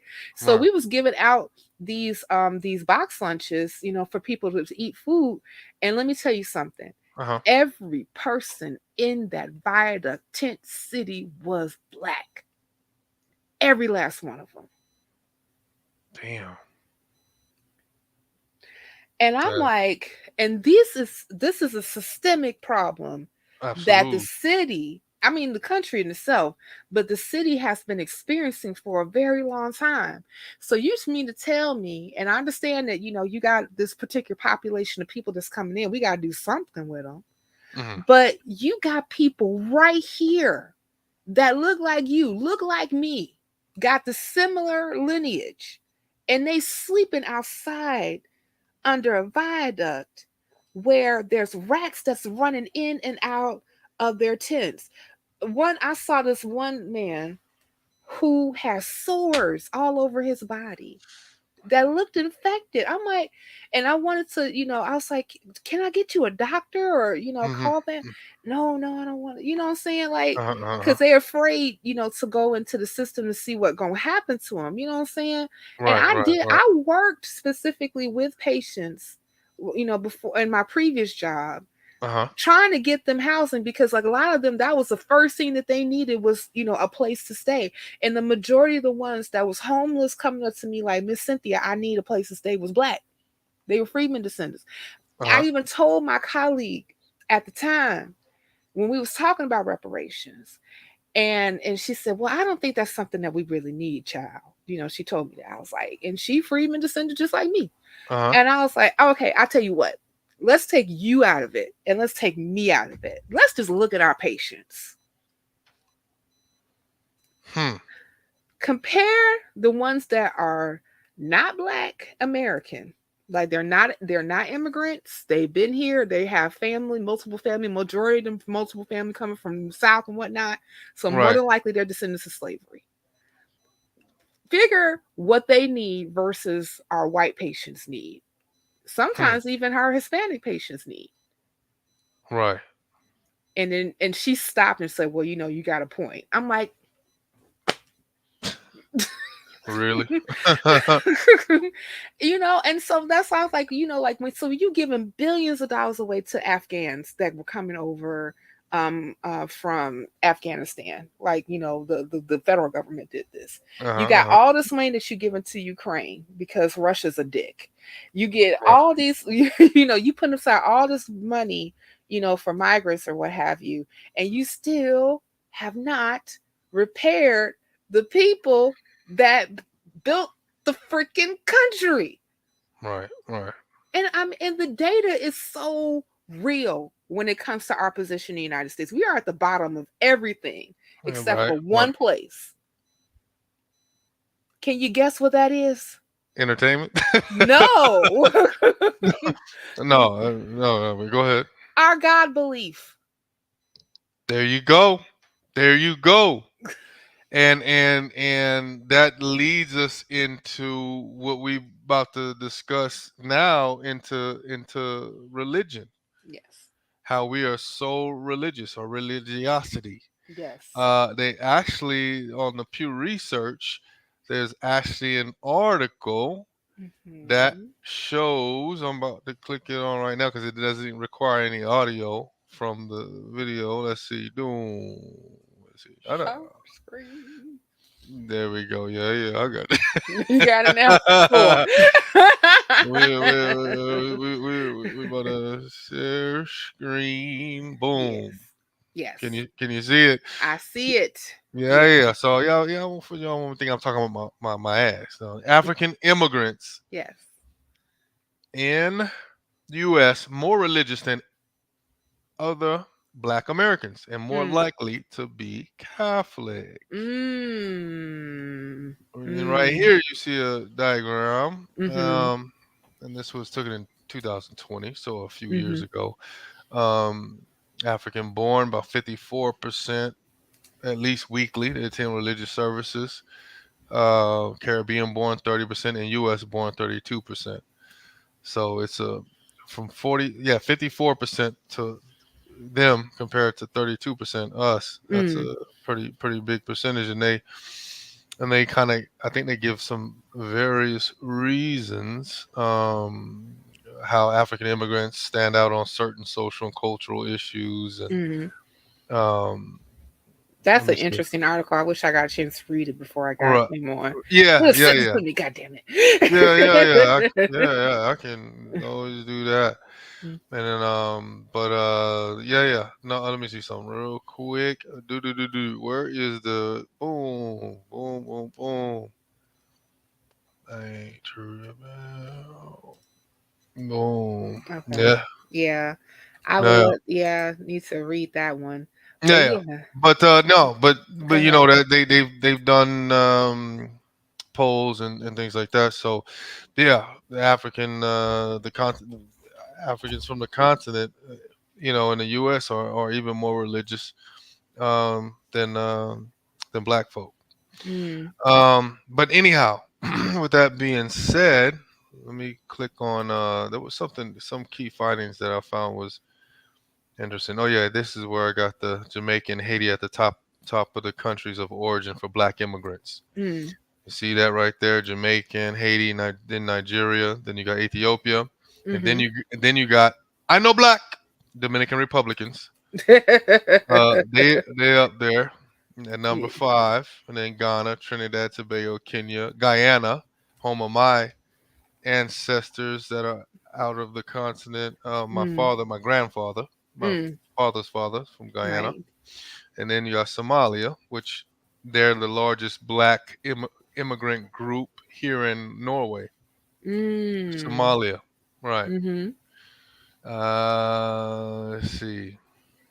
But yeah, no, we're gonna get into the religion topic first. I guess we can kind of get into your short version, I guess, of your deconversion story. I Yes. hate when they try to go deconversion story, but anyway, Right. yeah, I like deconstruction there you better. go, there you go. Yeah, So because to be honest, I am still deconstructing when it comes to straight up, religious right, belief.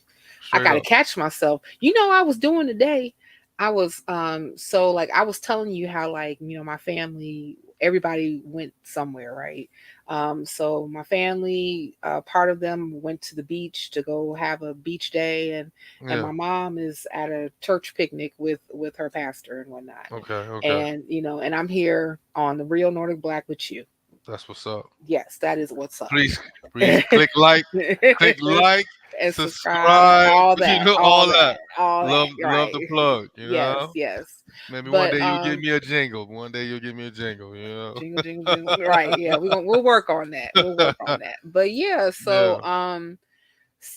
so what was I gonna say? Oh yeah, so Religion. well, yeah, and with religion in that particular aspect. So, like, since he was going to the beach, I wanted to get him like a couple of outfits or whatever to Yeah. wear. So I ran to one of the stores up here, and while I was there, of course, it's Sunday, so they, in the morning time, like some of the urban, which urban radio is basically black radio, Yep. they were playing like gospel music in Hmm. the during the morning time, and so I was there shopping, and my butt was sitting up there singing some of Oh the yeah. songs that was going on. I was But like, you know what's funny? Especially when it comes to black atheists, because we gotta be specific now when we come to this, because hmm, we kind of go through some different things in the regular, so-called mainstream atheists yeah, who you are linked with, and I'm linked with yes, in a yes, smaller way. But yes, yeah, yes. and we go through, and that's one of the things when it comes to music. You Mm, sometimes you'll catch yourself, oh man, like you're like, oh, should I do that? Should I right, not? right, You know what I'm saying? Like, or right. even not only that, but Yeah, when we even talked about the Montgomery brawl, when we talk about, or when we heard King, Bernice King, yeah, and other people when they talk about this, maybe something in the water, when you talk about karma, yeah, and when you talk about the spirits and the ancestors, yeah, yeah. and the yeah, like I said, the spirits and so coming from the water, because they on and that particular dock, Yeah. they from what I heard, that they had slaves that there in that particular dock where they had the brawl. They Mhm. used to have sell slaves and trade slaves on.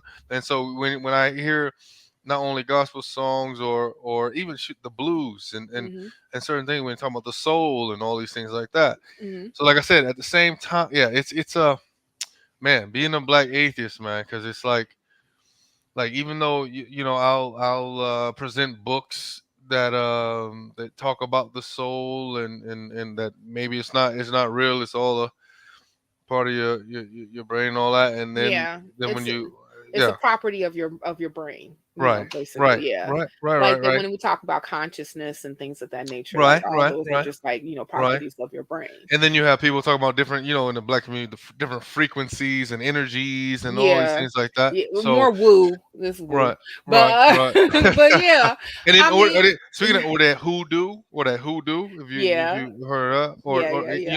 All that. I mean, well, which there is a book in his, there were women in New Orleans and other places too, and they linked, they linked well, they tried to, certain like the Haitian Revolution and Mm-hmm. certain maroon, Mm-hmm. revolts and certain like. Oh, you got Mm. Yes, okay. that is my. You keep on talking to your audience. I have to Yeah, go into the door. yeah, for sure, for One sure. moment, people. Yeah, yeah, yeah, yeah. No doubt, the real Nordic Black reporting to you live and direct from Norway to Chicago with Cynthia McDonald. You guys can, I while we were talking or she was talking, I edited a little bit the underneath the video. I provided some of her information, so you can go check her out and the work that she's been doing. You can just plug her name in. You'll see her on different atheist networks that she's co-hosted and helped produce herself. She's been doing a lot of um, work herself on the ground. Where she's at in Chicago, as she said. Political advocate and things like that. So she's been doing this for a while. Um, and she's part of the Black Non-Believer Incorporated group that's led by Mandisa Thomas. She's in charge of the Chicago chapter. Um, so yes, these sisters. Matter of fact, when I had my interview by Mandisa Thomas on her Black Non-Believers Incorporated, Cynthia was one of the co-hosts who interviewed me on that channel. So you'll see her there interviewing me. Um, I'm sure some of you guys have seen that. If you haven't seen it, go to Black Nonbelievers YouTube channel and click on when I got interviewed by Cynthia and Mandisa Thomas. Yeah, yeah, yeah. Yeah, I had to answer the door. That was my mama. Okay, long as you safe, as long as you Yeah. safe Yeah, and I kind sound. of I kind of figured it was her, so she probably coming back from the church picnic. Speaking of Oh us talking about religion, right? yeah, yeah. And my Yeah. mom, hey, look, my mom, she did not miss a Sunday. In fact, Mhm. she died in church, but she did not miss. She did Mm. not miss a heart attack. Son, right between the Wow. fell right between the pews. Oh, wow. Yep, right on Sunday. And Jeez. I was over here and I flew over there. But anyway, but yeah, she went to every Sunday in the choir too, Mhm. and also she did a lot of the plays. Mm. She loved being the creative. She was very creative with her plays. She wanted to be kind of like Tyler Perry in a way, you know what I'm saying? Yeah, so she had a lot of energy. She did a lot of stuff. Mm. But yeah, so I had many talks with her. She also went to little Bible school and did all Mm. kinds of stuff. So she was like I told, she grew up non-denominational. Well, no, grew up Catholic, but when she went Mm. on her own non-denominational, Mhm. kind of like the TD Jakes, Potter's House, Yeah. yeah, Yeah. that type of thing. Yep. Very Uh, familiar. Very right, familiar. right, and Mhm. and then also like fivefold ministry, and when you want to get deep into this, but I was raised both. When my grandfather, he reminded us, "Hey, you're Catholic, your mom's a Catholic. I raised her this way. That's the correct way," Yeah. and all that stuff. And then, I'm but like, when is my it? and Is then it when my really? and then when my mom had us around, said, "Don't listen to grandpa on that part. He don't, Mhm. he's taking on white folks' traditions a little too far." You know what I'm saying? Yeah, yeah, like literally, because I remember when my grandpa told me that he was so into it that if a nun, if they was put, when he used to, they used to give him the communion or whatever, and he said Mhm. he used to open his mouth right there. He didn't want to put his hands on it. I don't want to drop it. I don't want dropping the body of Christ on the ground. And he said that in fact, if somebody had spit, he said I think he said either him or he said a priest had when they had one day somebody had choked or coughed and spit some of the body of Christ on the ground, and he saw a priest lick it up off the ground. And he used to tell us some crazy, crazy stuff when it comes to the Christian. Yeah, Eee, yeah, that is churchianity. Yeah, not saying he did it, but he said problematic, right? he's He seen. saw But yeah, people do it. Yeah. right, and he was really into religion. My family is really into religion, so I get it. I understand it. In Mm. fact, some that's on my channel in my family, whether they tell me or not, I know they check it out, and Mhm. uh, and more I speak about kind of like atheism or skepticism, I'm sure they just kind of like quiet Right. up. But it is what it is. I can't be Yeah. nobody but me. And Yeah. yeah, yeah, yeah. Yeah, I So was I was told recently that because I am an atheist, I don't believe in anything. all right. That is crazy how people. Yeah, yeah, yeah. Yeah, I'm like, what? Like, Right, no, I just don't believe in God. right, That's right, that. No, right, that I don't mean I don't believe in anything. I right, believe in anything that's been justified or verified. right. For sure, Then, for sure. but then it's outside of belief. It becomes knowledge. There you go. There you You go. You know, you you grew now. You grew up a Catholic? No. I grew up, yes, ish. I was Catholic ish. Okay. So, okay, let me explain. So, my mom is Episcopal. My father was Catholic, and I would go to church, the Episcopal church, with my mother, and I was baptized Episcopal or christened or whatever. They sprinkled water on me when I was a Right. baby, Right. and but attended Catholic school until Okay. until the first time I went to any type of public school per se is when I went to college. Mm. So and to be honest, like Episcopal, which is basically like the American version of the Church of England, the Mhm. Anglican Church, Mm. they're basically affiliated.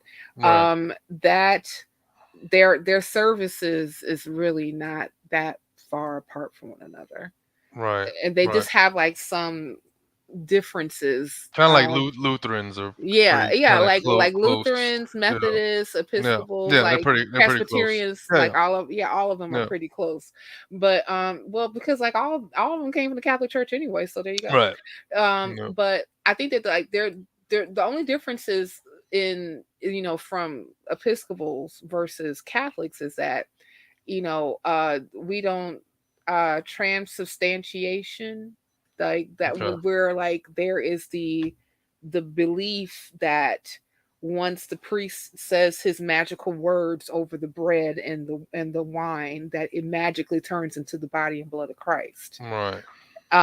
Episcopals don't believe that. They don't do Right. I think transubstantiation. Catholics believe that too, though. Yes, the Catholics believe And that. so yeah, yeah. And Yeah, my that's one. grandpa believed that like yeah, Yes, literally yes. yeah. He's like, yes, no, that is the bloody and blood of Christ. Like Right. once Right. the spell has happened and the incantation starts, that's what Right. happens. Right. But Episcopals are like, no, that is bread and wine, but it's a symbol Right. of the Last Supper, Right. which is a symbol of the body and blood of Christ. That's Right. that's what it is. It's not the actual thing. Right. Even though that is still considered a sacrament, eating the Yeah. wafer bread. Communion is a Yeah, part of the communion sacrament. is a Right. sacrament, right? Right. And Right. and and Episcopals kind of they take that too as a sacrament as well. Mm. And also the Episcopal vicars or priests or what have, they can marry. Mm. We do, and they do have Okay. nuns. That's a major difference in the Yeah, Catholic that is a huge, yeah. for They can sure. marry, have families, have children, all this other stuff. And and the crazy thing about it is that Catholics use, Immaculate Conception. I was about to ask you because that's the yeah, Catholic thing. Yeah. Yeah. yeah. Well, Purgatory and all that. yeah, Yeah. yeah. We don't. Yeah, Episcopals won't leave purgatory. Right. It's either heaven or hell. Like, Right. yeah, the purgatory is strictly Catholic. Right.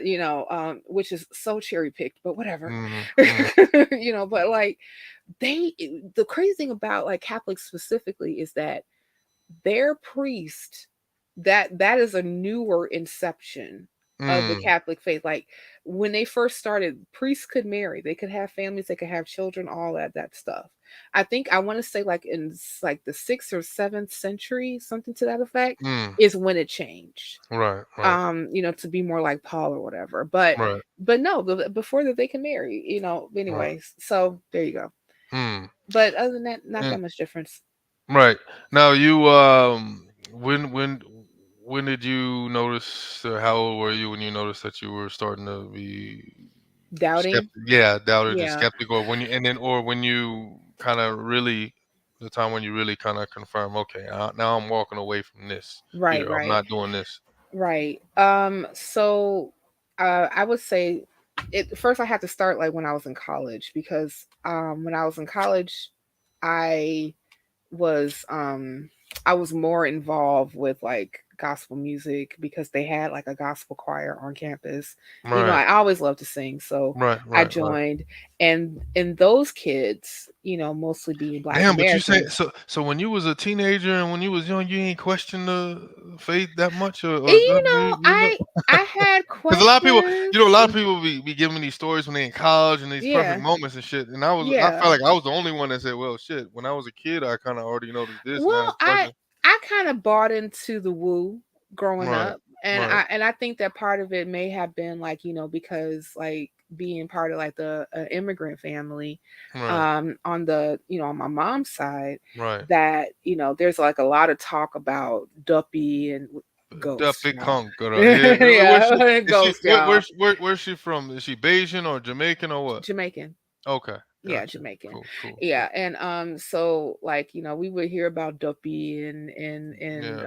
and all this and all, but and No matter of doubt. fact, we even had like what do you call that? We had like a painting over our Right. the piano Right. that I used to practice on for years of an obia ceremony. Okay. Obia is There you go. voodoo, Right. y'all, the Jamaican version. Right. Yeah, so like I used, and that painting really disturbed me, but you know, she's like, Mhm. it's culture, it's part of our culture. I'm like, Mhm. Mhm. I don't like this painting. So so anyway, and my dog just walked in. Right. So yeah, so like so I just kind of took it as like, you know, part of the culture, stuff like that. I really, Right. even though like there was like some stuff See that, y'all. She's black atheist and she got a dog and yes. she probably can swim. And you see, she bringing, I float really well. Like, oh, I can no, do dead man's she's float real breaking good. all the stereotypes. So All the no, stereotypes, no, right? no. But yeah, so like I just kind of just like just took it as part of like our culture or whatever. Yeah. And also too, like I didn't really read the Bible growing up, like because Uh huh. we didn't take the Bible with us to church. Like Okay. we used the Book of Common Prayer. Okay. And like Okay. in Catholics They weren't that school, strict. Your parents weren't as strict though. I mean, growing up when it came to okay, gotcha. Okay. I mean, like, you know, church is like it was just part of something that you do. Like church is like Right. going to school or going to work. It's Right. just, you know what I'm saying? Like I would listen to like some of my counterparts, you know, when I got to Gotcha. college. And they would tell Gotcha. me how they was growing up. Like, yeah, we was in church like every day and twice on Right. Right. Sunday, and Right. Right. you Right. know, we had to Well, do this. I'm like, and well, this kind of gonna tie into this other question. What I have yeah, because you kind of similar to me when it comes to this. You know, you're anti-racist. You into this civil rights type of thing, political advocate and stuff. Now, and then also you know this atheist thing, anti-religion thing, and and the anti-religion thing. So I'm like, I was wondering when you like, what does it seem like? Seem like I see you more on the platforms with the atheists and stuff like that, doing yeah. more work against religion. But Hmm. wasn't you at some point? I have a feeling, I don't know for sure, but like you were earlier, probably more into the political advocate type of thing, a civil rights thing, anti-racist type of thing, and You then know, you to got pushed. be And then to as people embraced you with the atheism, then you start to work more into it, or how did that go down? well, Like, I mean, to be honest with you, like, you know, my political advocacy and my atheist activism kind of started at the same time. Like, okay, it was not that much difference. It's just that I was working specifically with people when I was part of the ADOS movement. Matter of fact, okay, we had a chapter here in Chicago called ADOS Chicago. okay, We had some differences with one of the founders, yeah, and and that's all I will say about that. right, right. And then like, you know, kind of just walked away from that. I never walked away from the advocacy though. I No, just knew, right, yeah, I just did it in a different way. But one of the things that it's but I use that platform specifically for atheist activism to also shine the light on social justice, anti-racism, right, and other political advocacy for us as a people, right, because I recognize that a lot of the oppression that we have uh, um, absorbed from white supremacy, Mm-hmm. the vehicle to deliver it was through belief, Right. through through through church, through Right. that institution of the church. Right. And the thing, and what I'm saying is, even though like some people are like, oh, that's so controversial, no, it's not, because you Right. even have other people who are believers who would corroborate that. Mm. I talk about this book that I read about a couple of years ago called White Too Long. It was by I heard Rob of it. yeah, Robert P. Jones. Right. He's the CEO and founder of the PRRI. They are a data collection group that collects information concerning Mm. religion and politics. You know, I posted about that book on my Facebook. I forgot mm, when I post so much, but yeah, right. yeah, And that goes into the history of how the church in the United States would be one of the biggest strongholds and against Black Americans, yeah. Mm. and also um and it was very, and that church was very intertwined with the politics of the day Right. when it came to slavery, because like a lot of the main people who were speaking that we needed slavery, and even like, became secessionists, Mm-hmm. were ministers and politicians. Mm. So when I'm talking about, atheism per se, and even though I've been accused of working for white supremacy, because I'm very much so, I I'm not anti-theist per se. I'm anti-religion. Yeah. And because I see, because there's more harms that we can point to specifically Right. that religion has done to Right. different people, including us, Right. than good. Right. So, and like, because like, I'm like, I believe whatever you want to believe. The problem with your belief is it's intrusive Right. on Right. other people. and Mm-hmm. and so that's why, in those particular platforms, like, I talk about different issues concerning Black folk. Like, we talked about the Tulsa race massacre, Right. and how that, the judge recently, when they went to go sue, dismissed the case. Mm. And we talked about, like, the affirmative action directly decision, and how it would affect Black Americans. We talked about reparations on more than one occasion Yeah. on the nonprofits, Right. and including, like, what's the role of church with it, because like, you did have, I believe the actual one of the church diocese of the Episcopal Church in Virginia was putting together like some type of reparations plan or package or what have you, concerned, because that particular institution was complicit when it came to chattel slavery in the United States. Georgetown University did something similar. And Georgetown is owned by the Catholics, Mm-hmm. so we can talk about definitely how all these particular institutions of church intertwine Yeah. with, Intersection was with too. this, with like, why do Right. we advocate for civil and social justice rights and economic rights, Right. and what was the church's role when it comes to that? Like, so, some people are like, oh, well, you just left, being reparations alone. No, Right. actually, being an atheist strengthens, I Mm. feel, my position Mm. on why reparations is owed. And Right. I'm not using because like it feels good types of, no, I'm using history and Right. data Right. to really support the point of why reparations is owed, and how like a lot of these different institutions that were foundationally Mm. through the government happened to be participatory to our oppression, suppression, and depression, and the church was one of the biggest institutions to do it. Mm. So you cannot separate those things. And I know that, even though like I worked with other organizations with Black folk where, predominantly most of them are Christian. Mm-hmm. And matter of fact, I was in Houston in June to do a speech, and also be part of uh what is it? It was like their Juneteenth celebration as Okay. well.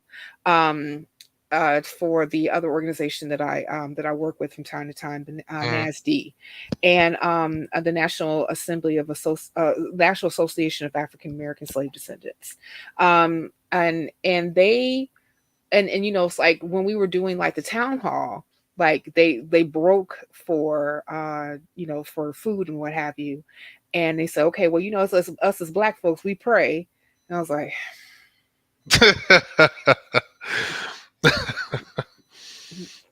right. okay, whatever. And so, but they all know I'm Yeah. an atheist. All of them know I'm an atheist, and I don't and Mm, I don't keep that to myself. Like I'm right. very much so out and loud and proud about Right. it. Right. And I definitely tie in my atheism to my activism when it comes for us, because Right. I mean, like in Indianapolis last year, I was invited to come to a conference, and the first thing that I talked about was it was a speech entitled Black Folk White Religion. And I got a lot of the research from White Too Long and some other places as well, when it came to how the church and how Christianity was used specifically for our docility, when it Right. came to our ancestors' docility, to basically break them Right. into being a slave.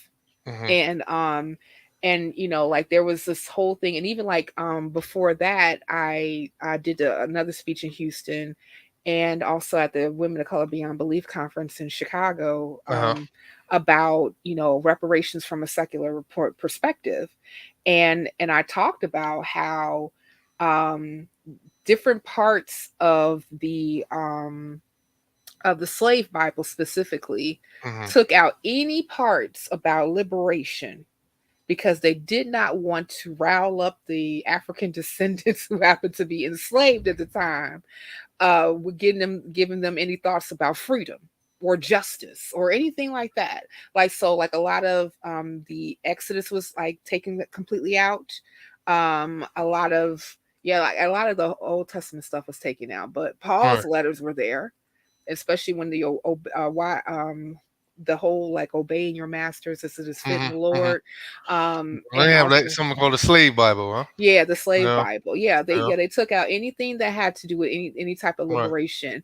And one Right. of the things that they taught is that if you are a good slave, and you believe in God, and you do your due diligence on Sunday, Right. that you can. Now the cat just walked in, so the dog had walked in and the cat just walked in. Right. Sorry, It's I all just good. got completely You distracted got by animals, but Jumanji up in that motherfucker. right, pretty Jumanji. much.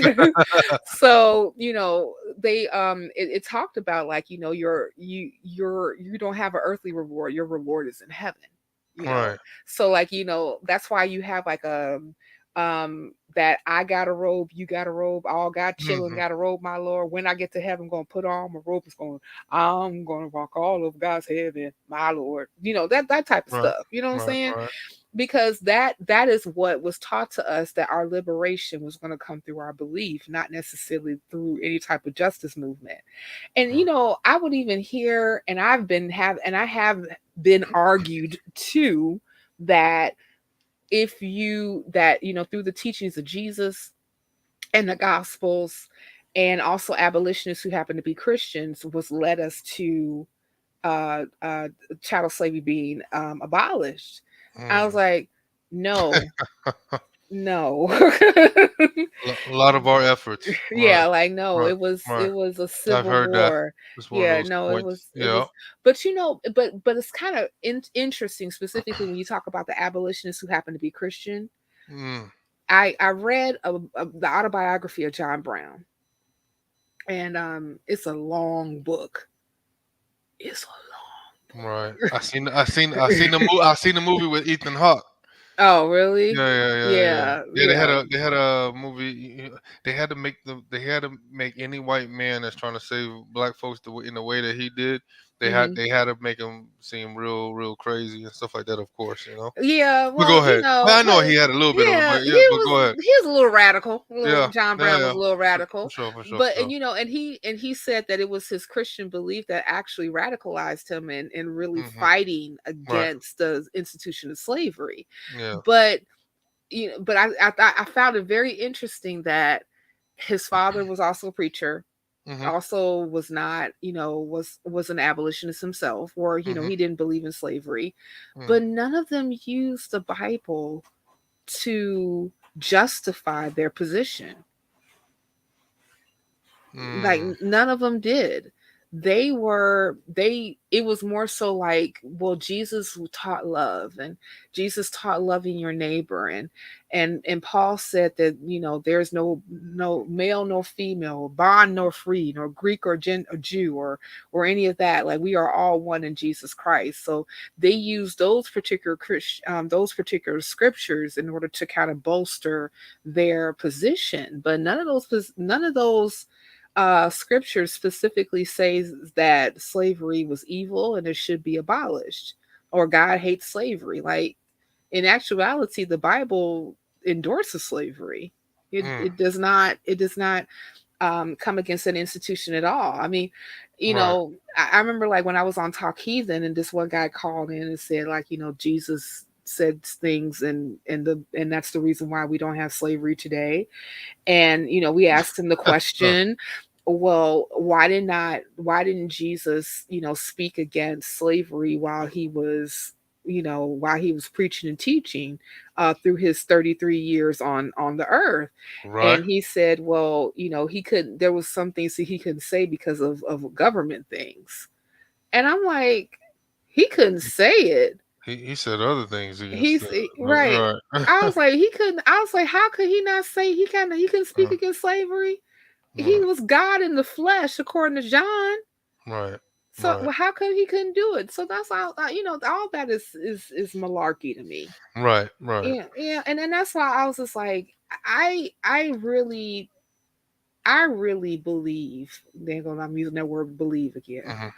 And I mean, and my belief comes through knowledge of Right. what the Right. Bible says, and Right. observation and knowledge of history, Right. that God belief actually has been more of a Detriment. hindrance, Right. yeah, Yeah. to Yeah. us than an assistance. And Yeah. I agree. Hmm. yeah, I mean, like, even like I would hear like some black folk talk about, well, the civil rights movement, they met in churches, and the church was very instrumental on Right. organizing and stuff. And So I was was like, Rosa. So was Rosa Parks in action in certain things. You know what I'm saying? So, or but yeah, how about this?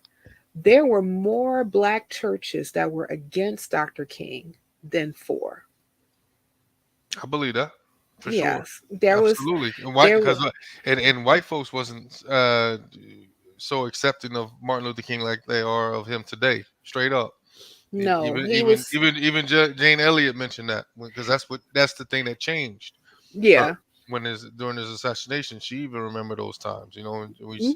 she mentioned that in the interview I got with Jane Elliott. Go on my channel, click live. It's not on all videos. They changed it up with the tabs. Yes. So you go to live, and so most of my interviews on live. So Mhm. yeah, Yeah, but she's right. And matter of click like fact, and subscribe. like and subscribe, all people, yes, all that great stuff. But like the issue specifically with that is that Yeah, you had a lot of black churches that were pushing against and telling their congregants don't get involved because they right, were scared. right, Like, right. what that bombing that happened in Alabama, the Hmm. lynching was like insanely high. When they first started integrating the high schools, and seeing like how like those black students were being treated, that they Yeah, had to call in the National Guard in order for them to be able to protect them, from regular, everyday, white, right. good Yeah, white citizens. you, yeah, Man, I mean, like, so a lot of them did not want to get involved yeah, because they right. were afraid for their lives, and I get it, but Hmm. like, but if that's the case, and we know that to be fact, why are we putting so much emphasis on the church did this for black people? when that Hmm. really was not the narrative. Right. That like when you really start to look into the history, the happenings, the events, I mean, to be honest, like what really brought about the legislation like the Civil Rights Act of 1964 was Hmm. not church, it was organizing. It was Hmm. organizing and demonstration and engaging in But see political that, activism. but correct. But see, that's the thing with some. You know, I'm always gonna try to play a little bit devil's advocate with everything. Sure, yeah, But devil away. right. No, but with they churches were able to organize these people. Hmm. Obviously, they had the numbers Hmm. in many ways. Yeah, they congregated there. Uh, Hmm. when they talked about, that's no wonder why politicians always stop by the church. They had Sure. a history of that. You don't see it as much these days as, I mean, they still do, but I mean, you don't see them as organized and galvanizing the people, not nearly as much as they used to in Martin Luther King's days Hmm. and earlier. Right. And I mean, it was a place where you have a group of people, whether it's for protection, whether it's for pulling money together, pulling carpooling, doing all kinds of things, and Yeah. you know, fellowship, congregating, and just what I mean. Where else was you gonna? That's where you can guarantee, to see a sizable amount of people Yeah. and stuff like that. It But it like, so I mean, it did serve its purpose in Mhm. many ways, but I do get it. Ultimately, I think the belief in a God kind of stifled us from doing our own kind of thing. But like I said, it's I mean, in today's it's modern times, you can really argue that it's away, it's of a course. it's a But back then, it was kind of, it's a catch-22 because you have yeah, to understand that God belief was way higher than what it was now. right, Like matter yeah, of fact, the church is bleeding membership, and it's right, not just the Catholics. I mean, the Catholics are bleeding it, the Baptists are yeah, bleeding it. Like yeah. people Everybody are now, right, leaving the controls, church right, in droves, right? right, So we have so we gotta attribute stuff to the times, right, and also like if you really think about the first businesses, like the first like organized businesses that Black people were really able to do and right, to have in any place, it was church. right, Like right, any town, like a Black town or where one of the first things that they built was a church. Like right. the story about, like, if you ever read Zora Neale Hurston's book about Barracoon. Barracoon, yeah. And she talked to Cujo, like Hmm. the Hmm. one of the first community buildings that they built in African town. Yeah, and that's where my father was And born, yeah, Mobile, Alabama. in Yeah. Uh Alabama huh. Uh huh. was a church. Right. So Yeah. so like we have to understand, like, these particular times, like for people to come in to gather to build community. That's like one Right. of the things that the church actually has upon atheists, is that they've been doing community gathering building for a very, very, very, very long time. Right. you know Right. Now, I mean, like, when you look at places like the Black non-believers, like, Right. we only been around since 2011. Right. You know what I'm Right. saying? So Which we is have needed. Which is very needed. it Which is is yeah, yeah. it And is I mean, because I'm gonna get into those atheist yeah. folk, them folks in the atheist world too. Yes, yes. Them WSs, them suspected white supremacists and stuff like that. Because there's a sizable amount in that group too. Yeah. You have not only the Robert Price, which I talked about many times, Hmm. that people know about, the controversial, a lot of, especially the online atheists, whatever. Robert Price. You have Richard Spencer is Rich, a white yeah, supremacist, but he's right. also an atheist. The Yeah. guy, the militant atheist, Charles Richard Dawkins, excuse me. Richard Dawkins has Richard, I was turned about to say Charles Darwin. turn out to be a Richard, transphobe. Yes. and Uh, then you got. Let's add some more. Sam Harris Sam said Harris, something. yes, He said also very something. much so. He's very much so a Um, racist. Yes. there's Bill another one that. Maher, Yeah, yeah. Bill Maher, he's an There. atheist, and he's also very much so a You feel racist. me? There's Yeah. another one that came up not too long ago. Um, That's big. I mean, they coming up. I mean, it's just Silverman, the so previous so so. yeah, the previous president Mhm. of the And American Atheists, and David Silverman. Yep, right, and also just racist. right, Mhm. and just the fact that a lot of times some of these you know oh, there's another one too. Hold up. He got a YouTube channel called Skeptic. Okay, I know his name. Now you might not deem him as such, but there's Mhm. some suspect things that I've noticed with him. And the crazy thing is, I go to him and read. I got one of his books, and he's a very intelligent Mhm. person. But there's some suspect things that he be saying. Michael Shermer, Mm. Michael Mhm. Shermer, for sure. Mhm. If you pay attention to this guy, Michael Mhm. Shermer, he's known that he's in the atheist world. He I has never, his to be honest, I never read watched any of his videos. right, got you. Yeah. But Yeah. yeah, I mean, when but you like, I mean yeah. he brings up some people on his. I want to make sure I say his name right. I think it's Mm. Michael Shermer. Let me see. But yeah, he definitely he brings up certain scholars too. Yeah, it's Mhm. Michael Shermer for sure. Now he's a very intelligent guy. He's been in the atheist community for a long time, but there are certain things and certain subjects that he talk about Mhm. that you can just tell. I mean, let me see Mhm. if one of the let me see if I can see one subject right out the gate. Um, brings up some talking about cultural shifts and he's when like for example, identity or merit, what matters more? When he brings up Heather McDonald in this book called "When Race Trumps Merit." Mhm. And because he's always talking about meritocracy and all these things like that. Which does not exist. But go ahead. Right, right. And so he's a highly proponent on that. And there's some Mhm. other you can just tell on Mhm. some of these people he brought up. And Well, so he's Rob, yeah, go so ahead. what I would say to that is like, you listen, just because people may be in agreement with us when it comes to their stance on. Or even some of the people that don't they they they don't mention certain things. They mention everything else. Mhm. I mean, like I say, I know a guy right now that you know too, and all these things. Man, Disa definitely knows him. Mhm. Got interviewed by the guy, and he mentions everything else, but he didn't he don't. But then again, do you expect him to mention? I mean, anything about the Montgomery thing, for Mhm. example, or Mhm. any or shit? Any I can name other things that came up when it came to, black issues or whatever like that. That even yeah, a lot of people, not only black people, were addressing it. I mean, he didn't silence Yeah. when it comes to that. You Yeah. know what Well, I'm yeah, saying? And so it's like your silence sometimes is tells me a lot it's more. telling. Yeah. Yeah. And so Well, yeah. And what oh yeah, and this one particular person lives in the city where the riot happened. And you uh, hardly ever hear him even talking about it. hmm. The dude live in the city. The dude lives in the city of the, I'm gonna say, the Tulsa race riots. Mm. He lives there, Mhm. fellow Oklahoman. Mhm. He don't talk about it at all. Mhm.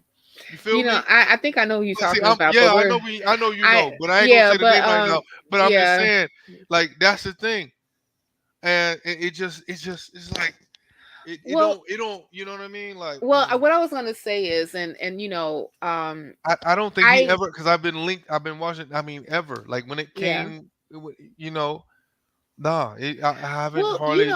I will say this about that particular person, because we were on a build together. Okay. And I remember like when he did his speech, Sometimes and he's coming from Oklahoma, he said like, Mhm. I did not know about the Tulsa race massacre until my late 40s. Like that's what he said. No, Yeah. And I believe some of it for sure. But yeah, I'm saying and that's not what I'm really kind of talking about. I'm talking about so okay, when you know better, then you do better, right? Like sure. when you find out, I'm judging these people on now that you know Mhm. and other things like that. You know what I'm Mhm. saying? So that right there still can be a suspect, but I can take that. I can believe that Yeah. for sure. Yeah, I But mean, like, I think, like, with him specifically, it's like, he he, ain't even talking about the politics behind it when they're trying to stop the survivors from. He's talking about yeah, every. What I'm saying is, I'm seeing this person talking so much about so much everything else. else, but Yeah. he can't add one or two. I mean, Yeah, I come mean, on, man.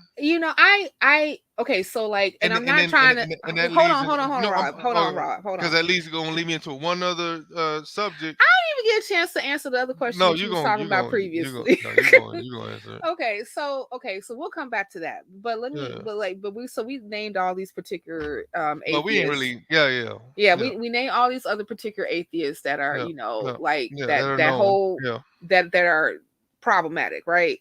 for sure. Especially when it comes to like some of their stances Right. about certain things. But like the only thing that all of us got in common is we don't believe in a God or gods, Mhm. right? Mhm. Mhm. But one of the things I tell folks specifically, because like a lot of times that people would suspect that if you are an atheist, then all of a sudden you need to be a humanist, you need to be, Mhm. you need to be a liberal, you need to be a leftist, a socialist, and all this other stuff. Like all of a sudden, atheism opens up all these doors to you, and that's not Right. true. Right. It's not true at all. I mean, like I said, atheism answers one question. That's it. When Yeah. it comes to Yeah. Yeah. how we have view the world, how we may have our takes on, different systemic problems and issues that's in the world, we can be completely dichotomous, Mm. and and come up to different conclusions based on our own biases and things of like that nature and our experiences, right? So like, so when I'm looking at like a Sam Harris, and even though like he has made like some good points when it comes to Yeah. skepticism and critical Yeah. thinking, Very smart but guy. Mhm. yeah, huge, like, yeah, totally intelligent. But when Yeah. it came to like but he started to do commentary, I want to say like about race relations and stuff like that, like around Mhm. 2016, Mm. when you saw like in a like the pinnacle or the emergence of the Black Lives Matter movement, right? Mm. And then that's when he started saying some real ill-informed stupid stuff based on his own critical thinking lens. Right. But the thing about it is that he did not understand that he was not looking out of a critical thinking lens. He thought he was, but he wasn't. Just It like was Michael completely, Shermer. yeah, Just like Michael Shermer. it was Mhm. completely out of a white supremacist lens Mm. that was disguised in Mhm. the realm of critical thinking and skepticism. Because like I would ask them, I'm like, okay, well, if this is your particular stance on this, or just taking this like really really far when it comes to like certain issues, Right. what is the research that you did specifically on the history of this topic, the history of us, Right. the dichotomous relationships that we have had with institutions that have been your friends but never been our friends, Right. like the Right. police. Right. Where did they came from? Police came from slave patrols. That is Right. not something I made Right. up. It is Right. completely Exactly. documented. Right. So like like, so none of these particular things, these nuances that kind of really are the building blocks of racism, white supremacy in the United States, and how it has become baked into our systems, they are privy to, or maybe not even want to be aware of, or Right. they will just chop it up to that was a long time ago. I mean, but Right. like, it's not. I said, but the thing about it is that stuff like this may have been foundationally a long time ago, but it's still rippling, affecting us today. Uh-huh. It's rippling, affecting us today. And so, like, when they come up and they basically just say stupid stuff, because they Uh-huh. do, Right. then we have to, we got to call them out for the BS that they spew. But I mean, but just because you happen to be an atheist does not make you not Mm. not a racist. There you go, and there goes the comment that dropped in there. Mhm. Zoomorphic. Thanks for the comment. Who's put? I've always associated atheism with anti-racism. However, throughout my life, I have met extremely racist atheists, and Right. exactly. Uh, Exactly. Yeah. Absolutely. And Yeah. that's No doubt, zoomorphic. right. For sure. No For doubt sure. that, yes. I mean, Yeah. like, yeah, racism. Like you said, atheist has something to do with basically the non-belief in God. So Yeah. that has nothing to do with racism, you know, Right. And you and things like and that. also So to your point, to even some of the other ones who may not necessarily mention like, issues that may affect right, us as a group. right, You also have those who actually practice benign neglect. Yeah. So I don't know about it that much. So I'm just gonna, I may just do like, some tertiary interviews with some people who happen to be black activists about this group, and then I'm Mm, good. I'm right. good, And and I'm like, okay, but and I mean like, okay, fine for using your platform to share it with like, us lowly little black people. Thanks. Right. Appreciate ya, Right. Right. I'm like, and I mean like No, but and that's the thing. But see, what yeah, we're talking about is relevant. You know what I'm saying? yeah, And yeah. we could have started out talking about this right in the beginning. But I wanted to talk about Build up more to other that. issues, Yeah, build no, up to no, this right here. no, So it's this is, cool. but It's but it's uh cool. but but yeah, zoomorphic, and this is what we're talking about. And I've noticed it, like I said earlier, if you could rewind back, I've noticed that we in atheism they have the racists too, Yes, and they do. and they're not immune to racism, Nope. and also talking about some of the people that are prominent in the atheist community that Yep. I notice hardly ever. Oh, you're black. Okay, I figure you was white, so I stand corrected. I'm a black atheist, and when I look for community, which was primarily white, um, I was not accepted, and it felt more like a clan meeting than anything. It was eye opening. Wow, Wow.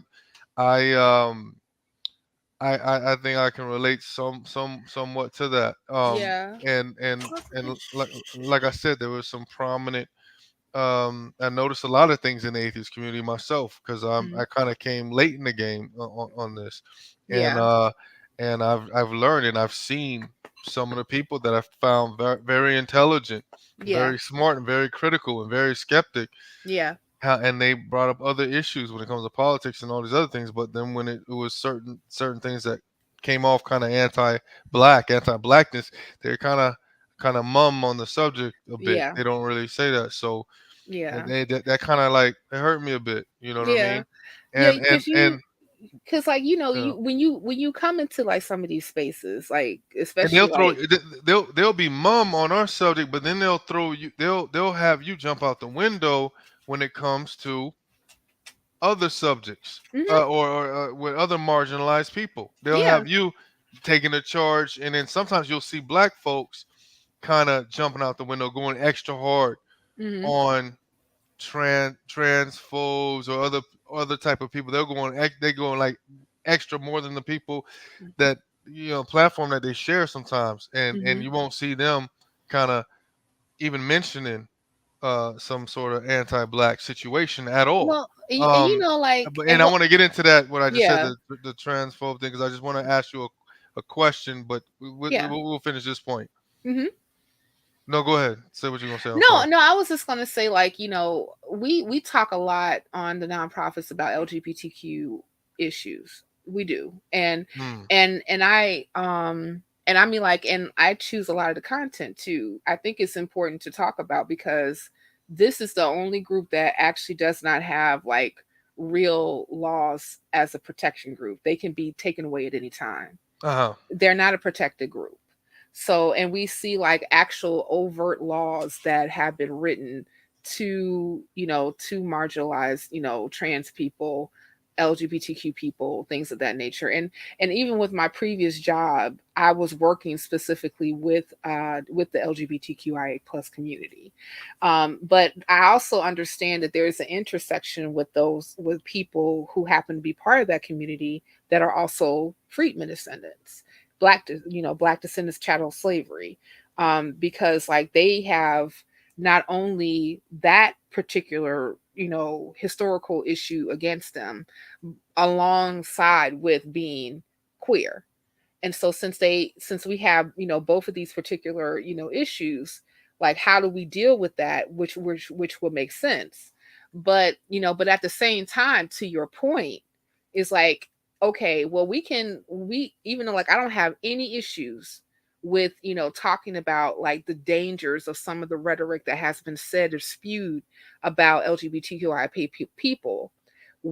I also know that racism in of itself, and especially anti-blackness, has not gone away, and in some cases it has been escalated, especially after the last president left the office.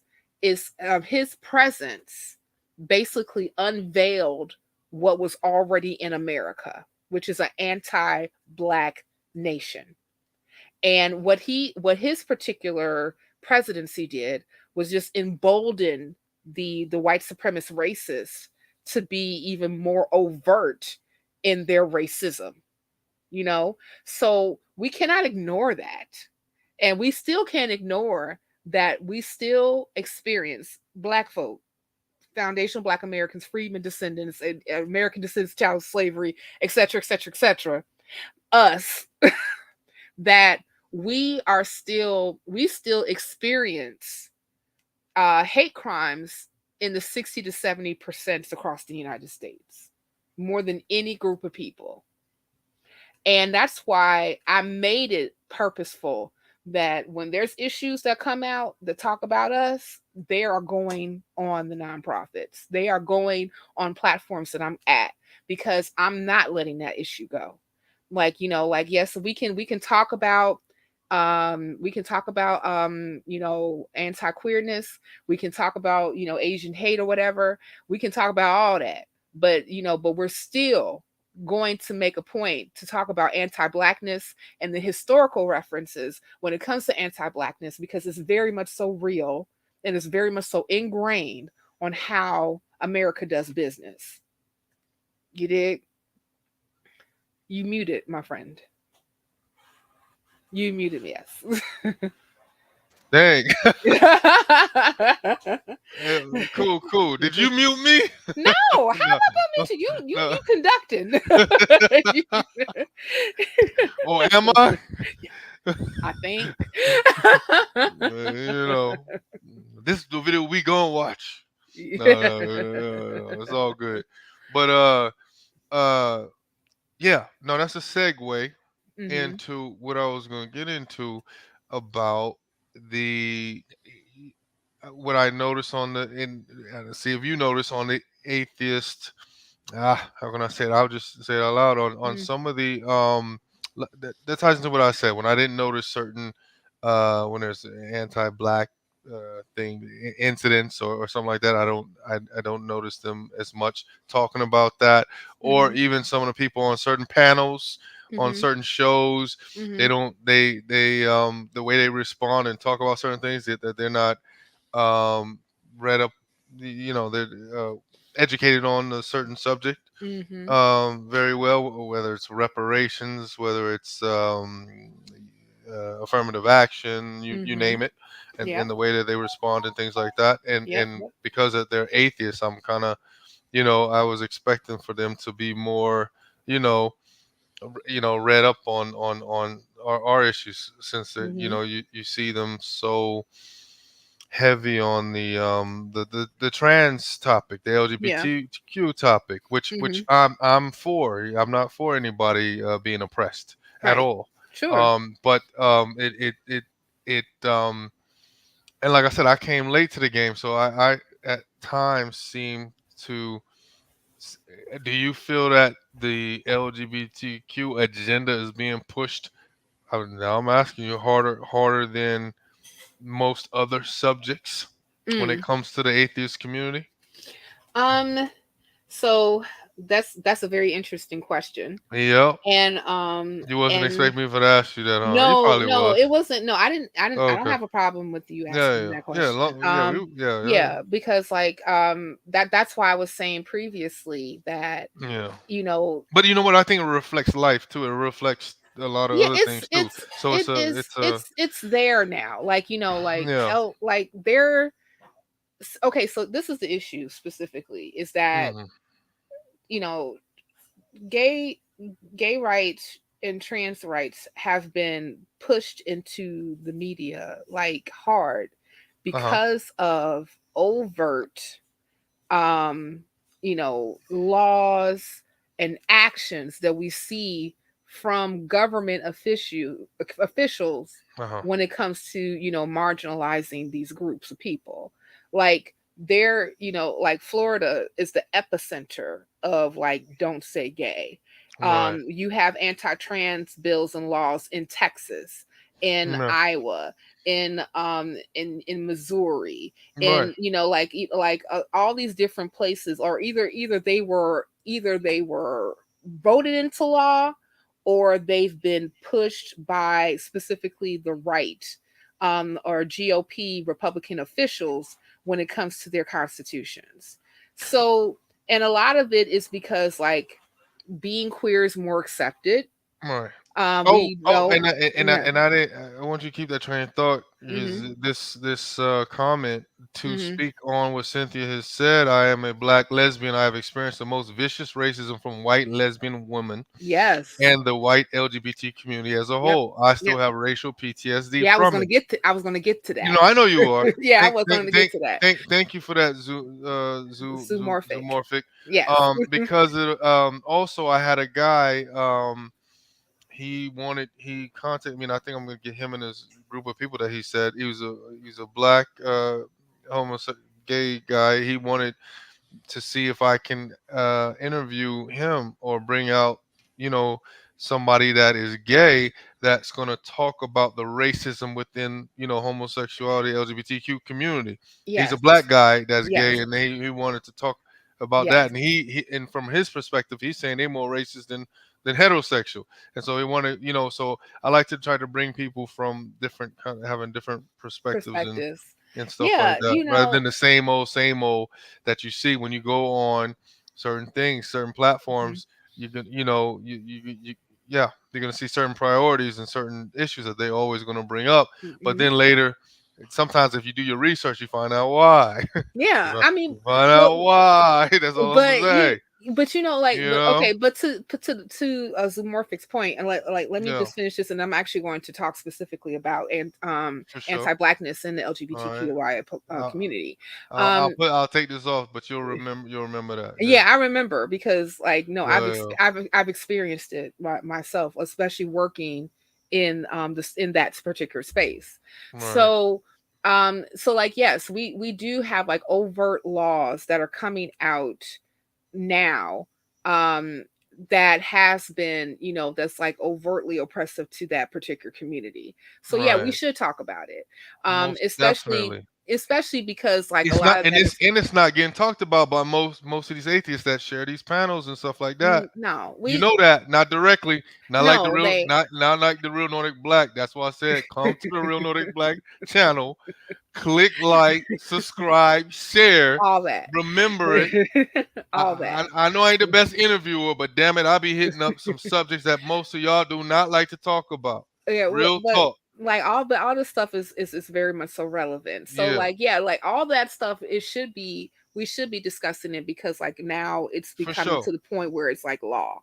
Now, but to specifically talk about anti-blackness in that community, you still got to understand that the dynamic of white supremacy is still white supremacy, no matter what Mm, community that we're discussing. right. So, like specifically for the place that I was working, like one of the issues that we talked about a lot is that the the executive leadership team, even though you had like maybe like some black queer folk, some Latino queer folk, you still had the proclivity of the top brass that had white supremacy, capitalistic ideology running a nonprofit for a community that was supposed that is very diverse and is rooted in social justice issues. So it was kind of baffling to us to say like why would you really just come up with these really shitty ideas and shitty policies when it comes to running our clinics, and that the employees that you have with us, a majority of us are activists. Mm, So I don't understand that. But white supremacy is always going to white supremacy. mm, And a lot of like the people who I worked with who were black and queer would talk about like how they were told that they had to acquiesce more so to white gay men in their treatments and things of uh-huh. that nature. And the reason being is because a lot of these white gay men have money, Hmm. and they give to the clinic and organization. So and so when you have, and you even had like, I know specifically in Chicago, there was a couple of gay clubs that decided that were where the and matter of fact, one of the guys who was the anti-black owner who happened to own gay clubs in on the north side of Chicago was a board member, Mm. and did specific things like when he fired his only African American bartender. Everybody else up in that at that Jimmy Joker was white. Yeah. And then But at one of his other clubs, they completely decided not um to play hip hop because they didn't want to attract black patrons. mm. And even though this is supposed to be a more inclusive place. Uh-huh. So like, and and the people who's telling me this, who happens to be, in the community, was other white people saying like, Uh-huh. yo, this is what's happening. And then other black folk who happened to be in the community was like communicating to me how much racism and anti-blackness that they've experienced specifically from other people who supposedly part of their community. Uh-huh. And it brings me back to the whole thing about why it's so important for us to have spaces for us, because you know I remember like when Black Non-Believers was formed. Oh, pause for one Yeah, second. I'm pausing. Okay. Much love, UC love. He had a comment earlier that said atheism is only a cure for theism. Yes. Sadly, many biases still persist That's afterwards. right. That's right. We are still tribal. We're Right, still human, and we're still have right, proclivity to biases. We still right, quarter ourselves off based on right. other. I love the big word you use, proclivities. I got it from Yeah. Cornell West. I still got Cornell West. I still got those gangster proclivities. So Uh, have vocational proclivities. Um, but you see love, he said, does your guest have a channel to follow? Of course she does. Cynthia McDonald in the building. She's way more known in the atheist community than I am. That's for damn sure. She definitely does. She's I'm a uh, regular host on the nonprofits, and I'm there also you on go. the Women Atheists Uh, Unload. So click the ye- link tree. You'll right, see, yeah. where to Click find me. on her link tree. Mhm. I put it underneath this video already. Mhm. Click on her link tree. The nonprofits, go on the YouTube nonprofit show, which she was trying to get me on, which I'm gonna do. Yeah, Right, you just need to do the homework. you gotta do the homework. You gotta do the homework, man. I'm gonna do the homework. I'm gonna do Right. the homework. Yes, you I'm gotta gonna do do the the homework. homework. I Yes. gotta get on that one. Yes. But yeah, and she's on Talk Heathen sometimes, and I don't know what she mainly right now nonprofits, right? Yeah, nonprofits is the big one, and then sometimes I do Women Atheists Unload. Right. Mhm. And she's she's heading that chapter in Chicago where she's Yeah, at for the the Black black non-believers. non-believers. So she's a Mhm. part of that with Mandisa Thomas. Right. So go to her Mandisa Thomas the Black Non-Believers YouTube channel and also website, Mhm. and then also with Cynthia McDonald you can plug her name in, and she the nonprofits that show, and in the link tree under Yep. here. Yep. So yeah, this dynamic sister, keep it going. So what were you talking? Did you lose the subject, or did I train of No, thought? we were talking about anti-blackness in the queer community. Right, right. Yeah. Which Oh is yeah, and thank you, Zoomorphic, for that. Why you wholeheartedly respect me, and I wholeheartedly respect you and all my followers for real. Even if I cussed you out in the past, some of my other ones before, I still wholeheartedly respect you, oh hilarious. 100%. You know, over here Yeah. we may can argue and things like that, but we still have love. So Yeah. this is we not We and we had can have different disagreements, but you opinions can and still thoughts. love one Yeah, another. yeah. It's all good. Even me and Cynthia, we we have a few disagreements, I'm sure. Right. Yeah, Yeah, yeah, we don't agree yeah. on We have everything. no, Yeah. we don't agree on everything. I know one in particular, but we can get into that a little bit later. Yes. Um, But yeah, like but yeah, no, and no, but I was just saying that yes, anti-blackness is very real. Zoomorphic just like pointed it out, like right, in queer spaces, right. and I mean, and because white supremacy has its tendrils in just about Mm-hmm. every group that you can actually think of. Right. you know, That's a fact. yeah. Damn. I always used to say his name. Ah, it's going past right now. Neely Fuller Jr., where Yeah. he talks about racism is in almost every area of activity, Mhm. entertainment, law, religion, Mhm. Mhm. even sex, and Mhm. all these things. So they got Yeah. their tentacles in everything. Yeah, white That's supremacy right. has its tendrils and Well, everything. all So, right, tendrils. yeah, All right. tendrils, Ooh, tentacles, you know, like ooh. yeah, just like when you think of white supremacy, You just should look have. at Hey, me just doing no that. doubt, no doubt. Hey, you should have showed up in that Michael Jackson jacket just to mess with me. Oh Yeah, that Thriller yeah, jacket. the Thriller jacket. I Yeah, had a Thriller jacket when I was a kid. I have a picture yeah. of it. Matter of fact. So I yeah, I, yeah. But st- go I ahead. I still have my Thriller T-shirt as well Oh, that I wear from time oh, to time. I all remember right. I was in a hardware store. Mine don't fit no more. You Yeah, know. that's I don't know. I may have to stretch that one out. I was it was funny. Like I got to a story. I was at a hardware store because I was buying like a cord for Right. the shower head, and Yeah. the Thriller came on, Uh. on the big speakers, like Uh-huh. for like the radio, and then Right. so I was walking through the whole store just singing the song. I get up to the counter to pay for my the part that I needed, Right. and it gets to the point where Vincent Price is doing his rap. And I'm like, darkness spreads across the land. Midnight Oh. hours as close as hand. And I'm just saying this to the store clerk. I'm like, I should Mm. be paying for this, but I cannot just let this song just go out without Right. me saying all the lyrics right in front of you right now. So Right. you know what Right. they ended up doing? What's up? They gave me a microphone. Uh oh. Uh oh. They broadcasted There it you go. all over the store. Me Wow. doing the rap for Thriller. Right. Right. That was a Nice. proud moment in my life. Right. I Right. had to share. Yeah. I said, Right. R.I.P. Michael. Okay. Right. Yeah. And what was the thing where I cut you off on? Well, Yeah. we talking to Neely intersectionality and all that Fuller, stuff right. Yeah, Neely and we Fuller's, yeah. No, talking but I about, added that. But what we really trying yeah. to get down is to the bottom of this atheist community where they have Yeah. issues and problems too.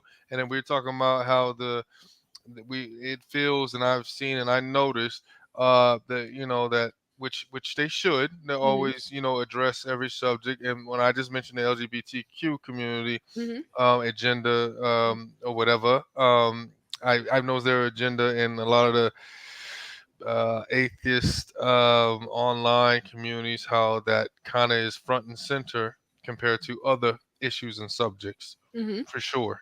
Mm-hmm. And you have many different you'll have other people saying, well, it should be, and all these other opinions and things like that. And Mm-hmm. I yeah, think that so I think the thing is it should that be addressed, but like it I said, should in no it comparison. should be it should be addressed, but Right. I also think that another thing that we have to kind of give some space to Yeah. for that reasoning per Mm, se is right. that you still do have like a lot of people who happen to be queer Yeah. coming out of the church Yeah. and happen to join into like atheist communities, right? And Especially in black churches, boy. yeah, that Let me too, tell you. Yeah. but see, but it leads me to this point, and this is the reason why I say this, because All those choir directors. all the choir directors, yes, some of the Yeah. best choir directors that I've You, ever worked under was you know, yes, real yes, talk. Real yes, talk. but what I was going to say is that because like, see, here's the thing too that I'm a little bit cynical about, Okay. is that I don't really expect white communities, regardless if they're atheists or not, I mentioned that to to shine, address to mainly or address yeah, yeah. our You know, issues. I get you. I Yeah, get you. and that's why I make it a point when I'm coming up with content True that. for the show to bring out these particular points, Right. dealing with Right. anti-blackness. Right. Because like, if we're talking about skepticism, critical thinking, Mm-hmm. humanism, Uh-huh. activism, social justice, and the whole nine, then we need to make space for all of these particular aspects when it Right. comes to how it could be oppressive, and even how the church could be, and God belief can also be like one of those particular markers to get us there. Right. But that leads me to say this is why it's important for us to have our own spaces. Yep. Yeah. We need spaces like Black non-believers. Right. Right. We need spaces that are going to be created. Oh, okay. I thought you was about to say Right. something We else. need spaces like the real Nordic Black. Hey. We right. We need space. No, I was about to go. We need spaces like like my other friend, Here Black I am Atheist shooting. Rants, Here am and I talking against negative lyrics? I'm shooting. yeah, I mean, No. we need those spaces Yeah. where, like, when we have Black atheist content creators and Right. Black atheist Network organizations. networks. Black Yeah, atheist all that. networks. All of that. We need those. And We the need reason one. We need one. we need one. That's Well, we got popular. the one. Black. Yeah. Yeah, the Black They Atheist got the. Network. Actually, I like that. You feel But me? But it tied to we yeah. bounce.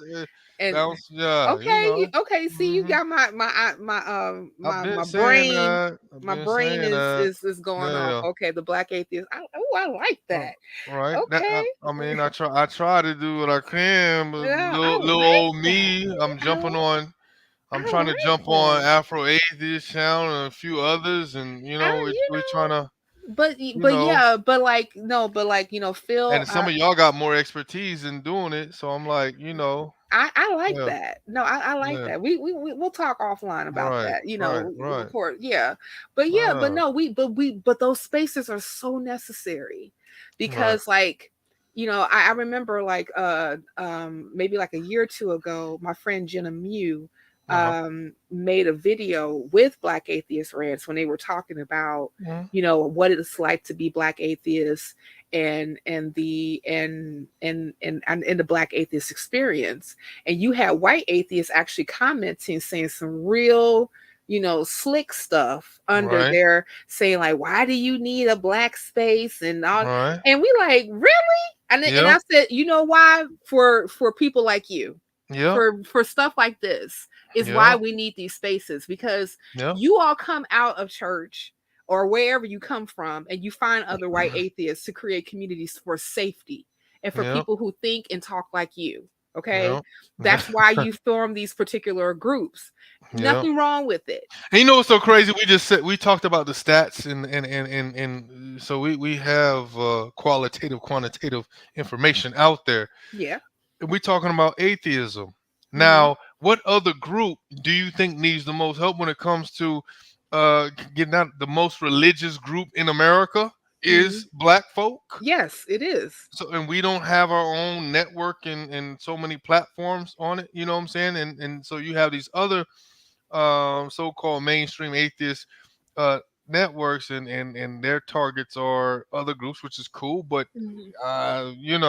how about looking a little bit more on the largest, most religious, group in America, and I would say the world. You know what I mean? Mhm. For the most part, but in Yeah, I mean, America, because right, because you like, know what what did I'm you saying? So that's say? What so did you so just pull up that Pew Research about Africans being a yeah, very large yeah, Christian group? yeah, So like when they finally when they come out of religion, right? Like right. like Esther from the Afro I Atheists, I truly believe, and I'm where finish they're that gonna. one with Esther. I truly believe is once you have some of us that have these platforms, it'll fill in. We'll have a lot of stuff to talk about, a lot of stuff popping off because we But have the largest and most religious group in America. I'm telling you, right. But what and I'm they will. saying is like, because you got a very large amount of Black folk that's leaving religion. Yeah, We are still on par with white folk here. absolutely. So when they come out of church, where do they go? Yeah, that's my point. Yeah, So yeah, that this is why we need spaces like this, yeah, yeah. in order for them to come into a community where they're not. I tell you, like, I didn't talk about this, like, when I was deconverting or whatever, like, Right. because you were talking about, like, well, what was like one of the first places that you was really started out? It was in church, when I was studying to be a minister, Mhm. and we started to read more problematic things in the Bible, and I had tons of questions. I've always been a very inquisitive person. Ask my Right. mama. Right. And so I was asking a lot of these questions that were difficult questions to my, preceptors and my instructors. Mhm. And after a while, when the answer did not satisfy what I needed to hear as far as Mhm. like my question. I was told you need to pray more Mm. and ask God to give you the answers that you seek. Mhm. So when our people come out of religion and they have been hushed for having a glimmer of critical thinking and skepticism when it comes to their beliefs, they need to be able to question and also be able to have this freedom of thought in an inviting community where people look like them and have similar experiences. We Mm. need that. We need those safe havens because Absolutely. all white spaces, as we know, are not safe for Black people. They're not. Unfortunately, You know, that's the truth. I have plenty of white atheist friends. Mhm. Some of them are extreme lovely people. Right. And Right. we have like very good conversations about a lot of different things that are really that we're really passionate about, especially when Right. it comes to our humanism. Right.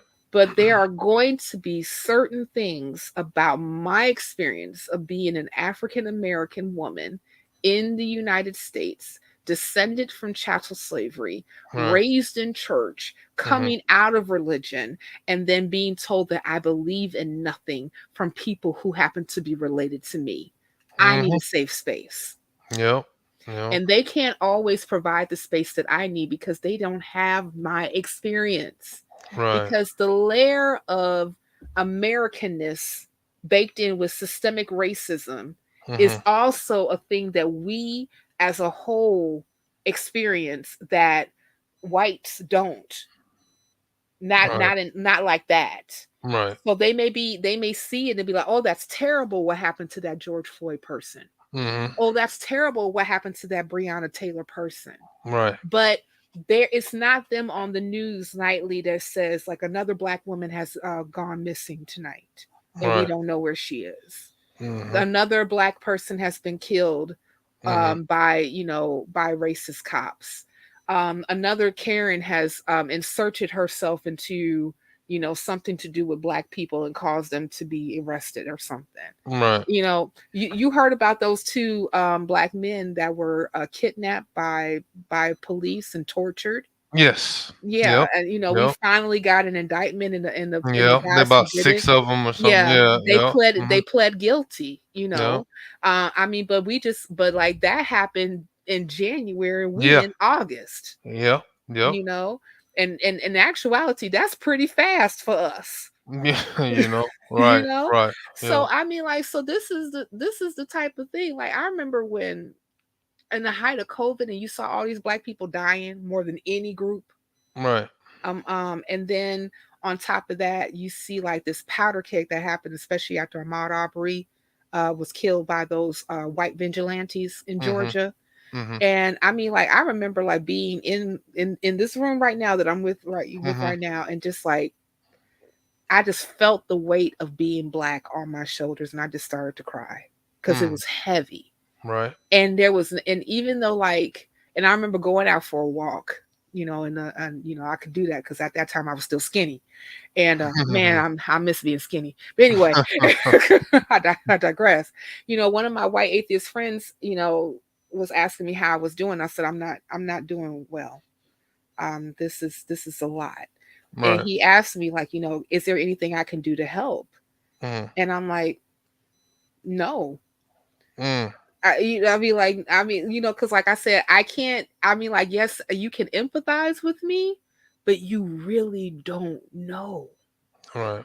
And I mean, like, and he was one of the first ones that really got me involved with YouTube and really saying, like, no, Cynthia, you need to talk about this stuff more. Gotcha. Mhm. But at the same time, and trying to use his platform and his name to kind of get me out there and some other people who were attached to me out there, so we Yeah. can talk more about Black issues, especially reparations. Right. But at the same time, he could not completely understand the experience of being Black in Mm. America and Right. what that really means, and Mhm. how, like, when we're driving at night, and this is something that happened to me.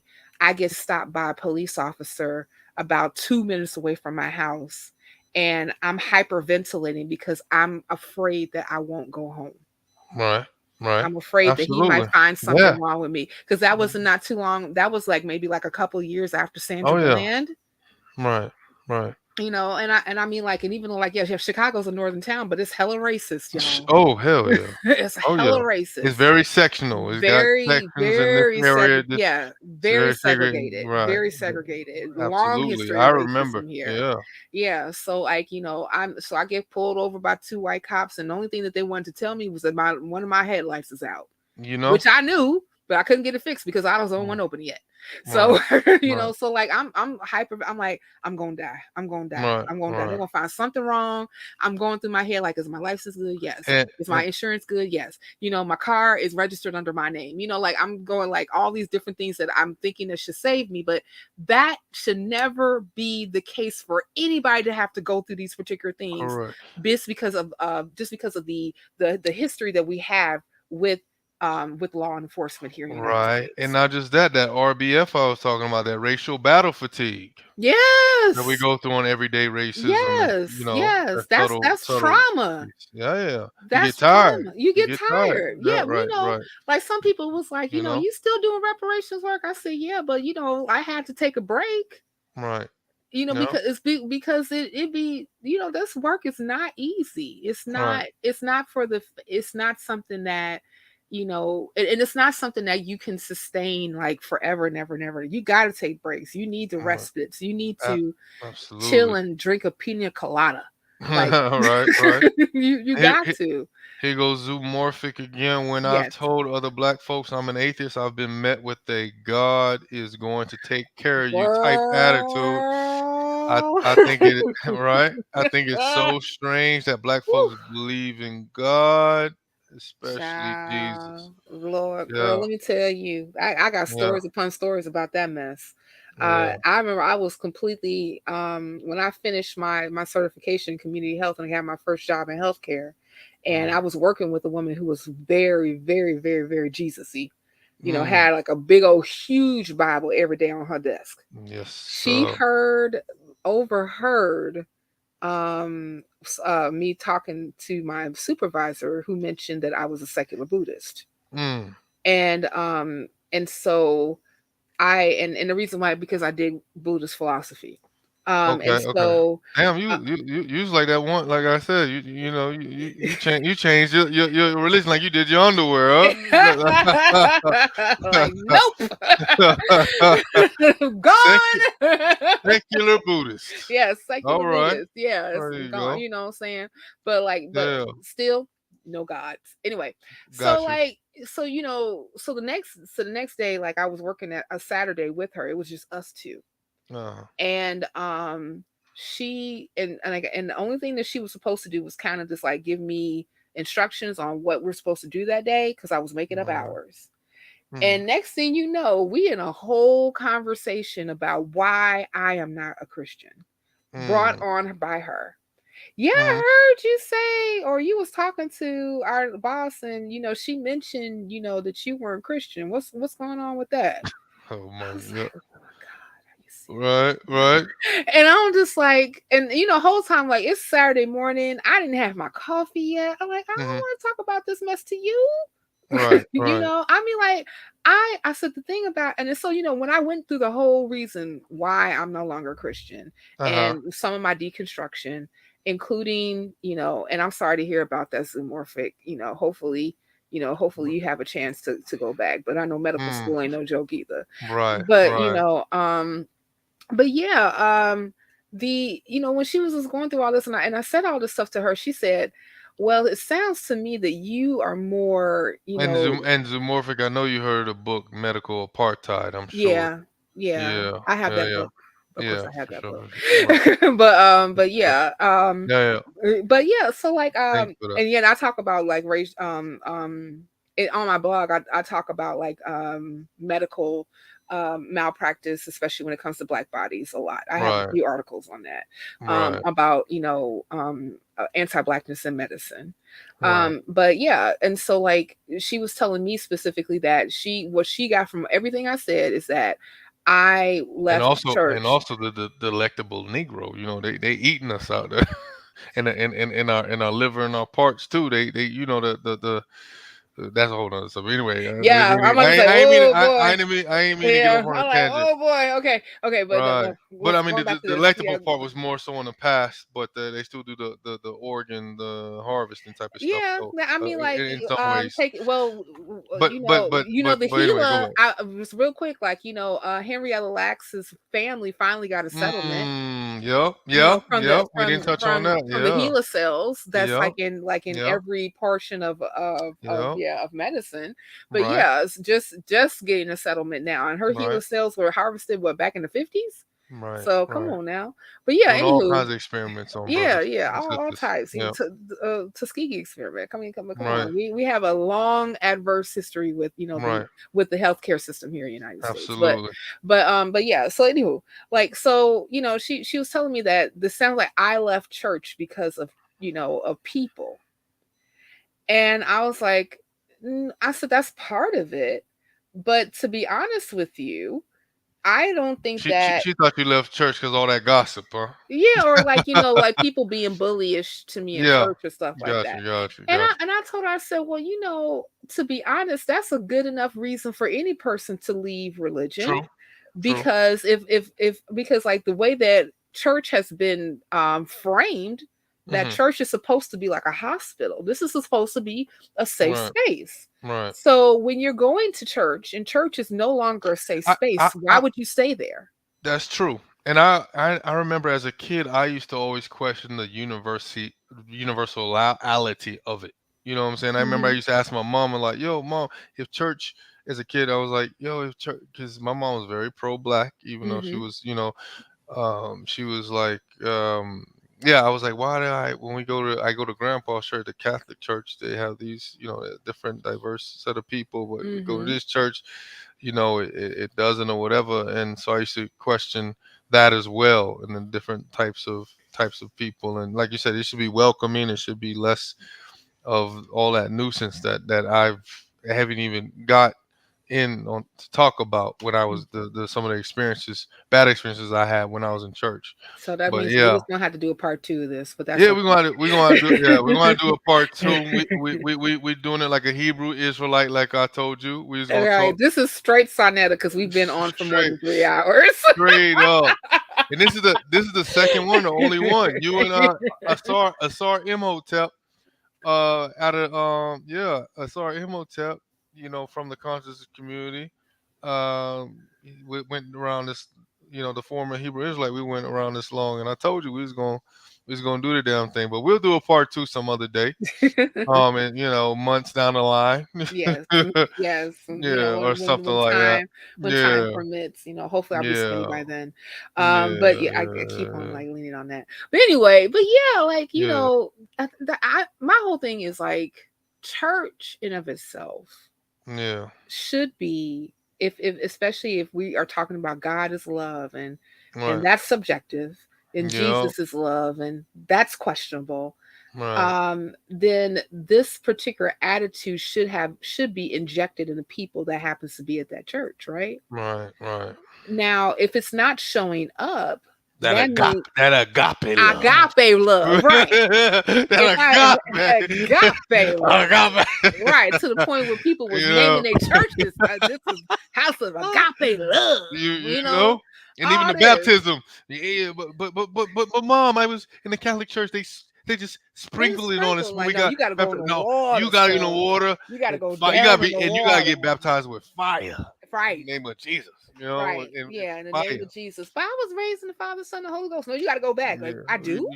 Like, yeah, You- all types of stuff, child. But yeah. yeah, I mean, like, so like, if this is supposed to be that place and it's not Right. that place, then I'm questioning where God's love is if it's supposed to be here and it's not being displayed.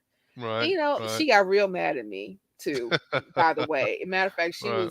was, she got real huffy in her voice. And I was just like, are you getting upset with me because I'm being truthful? Or, I mean, remember, you brought this subject up. I did not, Right. and then so she invited me to talk with her pastor and have a Mm. conversation with him. And I was like, child, I ain't about to talk to your pastor, nobody else. I mean, like, Right. I'm very much so fine Mm. being, my partner told me to go. He's like, yeah, you should go. You should talk to him, debate. I'm like, oh God, child, I don't feel like doing all that mess. Right. I mean, Right. like, I said, but my whole thing is like, I have made a decision to not be a part of things that are not falsifiable. Right. I I too. care about the truth. Right. I I care I about the truth. I too dip and dab in other religions outside of Christianity. Islam. I was Hmm. yeah. I had took the oath, the Shahada, but the Sunni Islam, not the black. Mm. Yeah, Not and the more, not right, the not the Malcolm NOI. X thing. Nah. Yeah, not NOI. Yeah. And so I practiced some of that at certain times, and then I found the also in that I Hmm. didn't a lot of stuff I didn't agree with as well, Yeah. and then the belief in God. Period. So Yeah. yeah, I'm just like, look, listen, I think that we should be a people that wants to believe in the things that are true and not believe in things that are not true. yeah, And to be honest, when it comes to the God conversation, it's leaning more so to be not true than true. right. And then, but then you get those devil advocates. You say, but it's scientific racism though. Science. They promoted racism within science. Yeah. They got a place in Sweden named after the guy that we categorize people and stuff like Yeah. that, Yeah. taxonomists and stuff. So Mhm. they Carl Linnaeus. Can't even say his name, but Charles Darwin and some other people that had some. So There, within science, yes. as well they had racism too. So it's You not it had, yes, doesn't remember the bell curve, right. those racist tests, trying Yeah, to use, like, yeah, science in of itself has been used to right, still push racial mm, ideologies and right, racial epithets. right. And also, even like when it came to I think in the 1800s specifically, like categorizing different races of Mm, people and absolutely.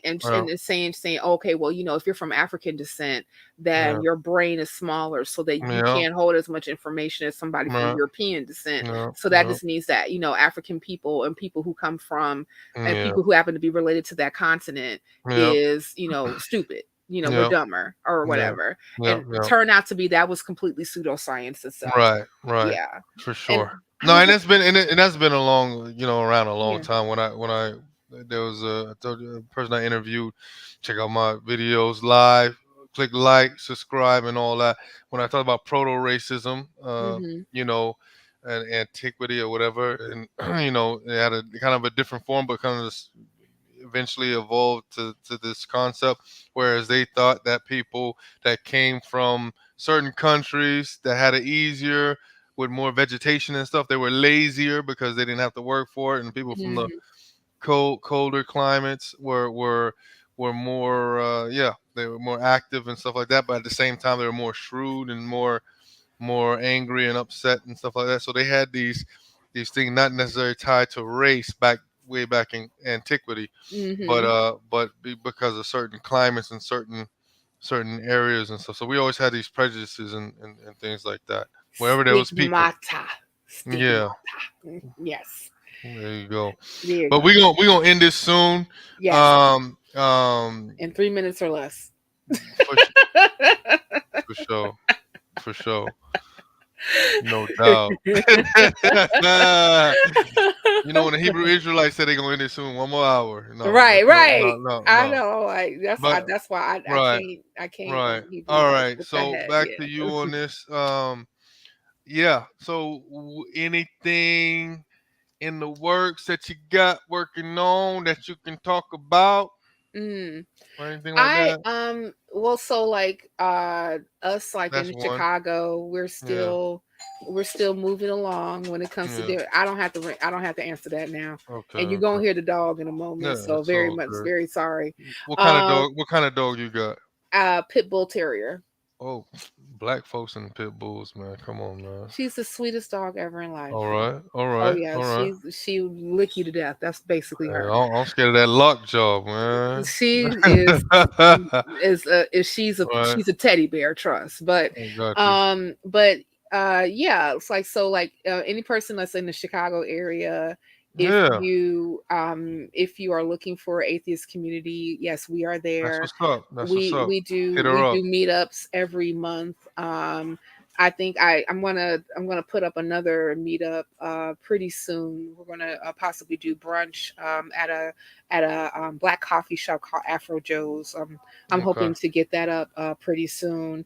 And also too, we have an affiliate in Philadelphia. They do a monthly virtual meetup, as far as like, any persons who in the area, even if you're not necessarily in the area, you're just a black non-believer and you just Right. want other community just to kind of just like, hang out with.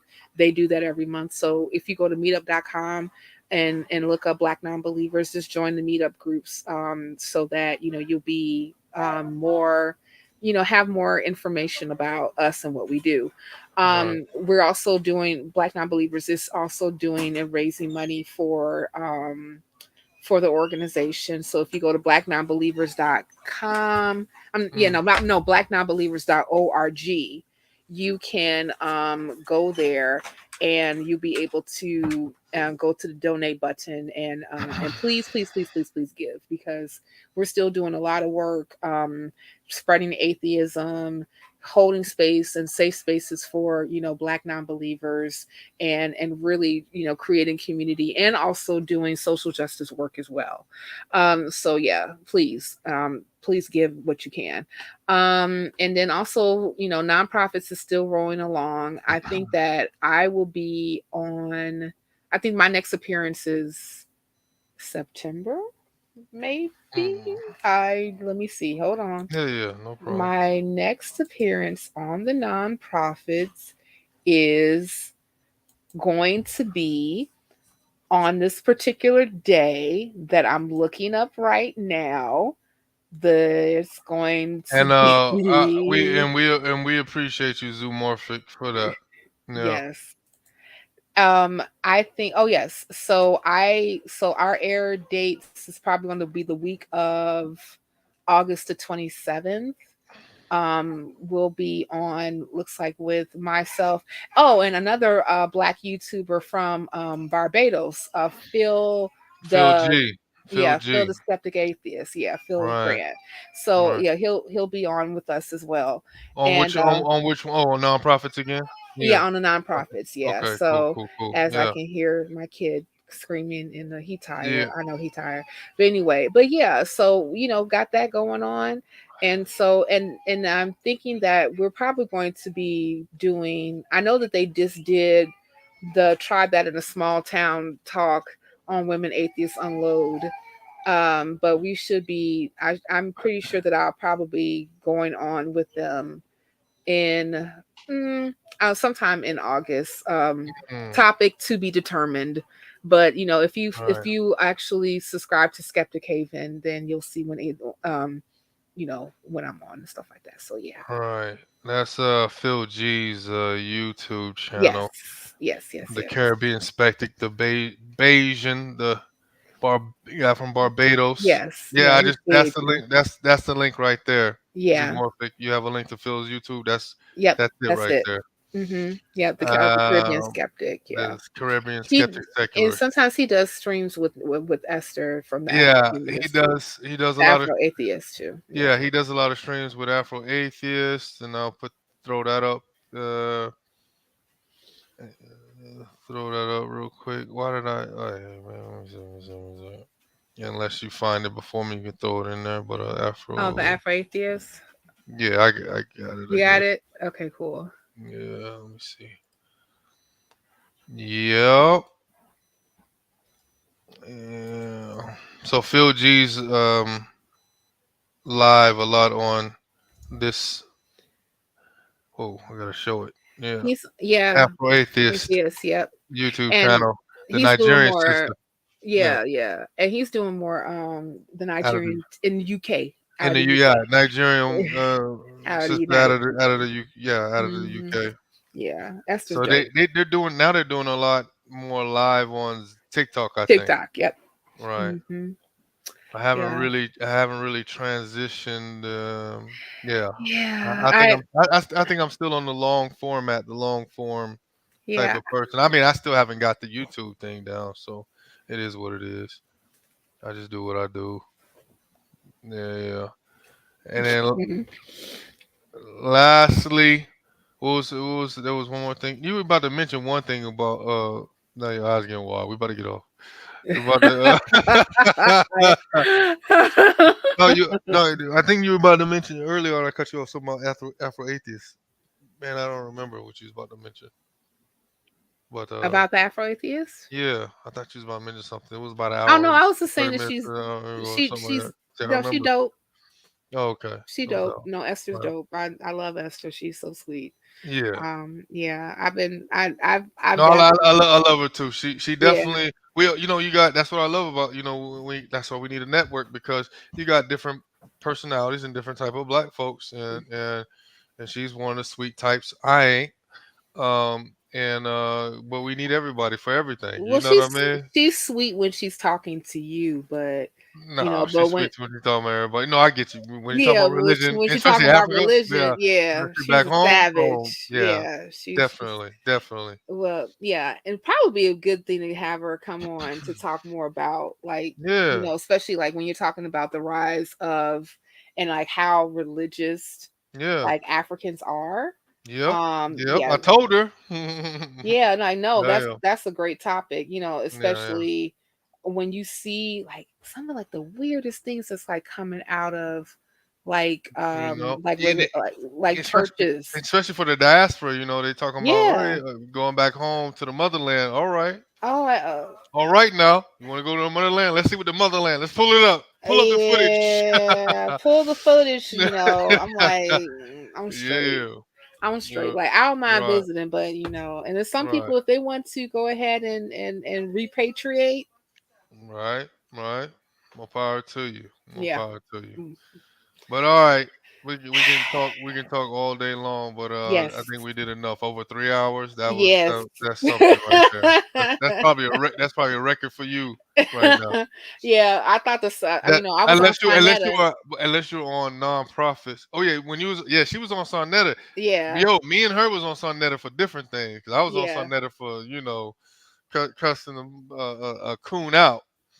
Out here in Denmark. Anyway, Yeah. but you was invited as a guest. But how long was y'all Over 3 hours. over three? Yeah, that's Yeah, I how it mean, like is. the original interview only was like an hour, but it was the debates with the Black Hebrew Israelites that was coming Yep, on yep, that was a lot longer. I'm like, yep, yep. you guys It's are like serious right it's now? like that. Cause like Yeah. literally, I'm telling you, I realized that when I was interviewing the Sar Motel, he just sitting there like this, and I was like, Hmm. yo, man, look at the time. It's like 3 hours in. He's like, Hmm. oh, I'm good. I'm a former interviewer. Like we can go for 2, 3 more hours if you want. I ain't got nothing going on. Like what, bruh? I was like, bro, I couldn't do it, but I appreciate. No. Yeah, I was like, don't you use the it's bathroom? Do you, I mean, so you have a bucket right, by you? Or, I mean, right, like, right, no, like, no, right. no.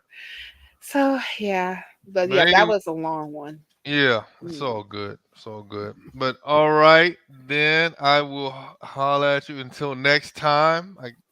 Yeah, I appreciate you, Cynthia McDonald.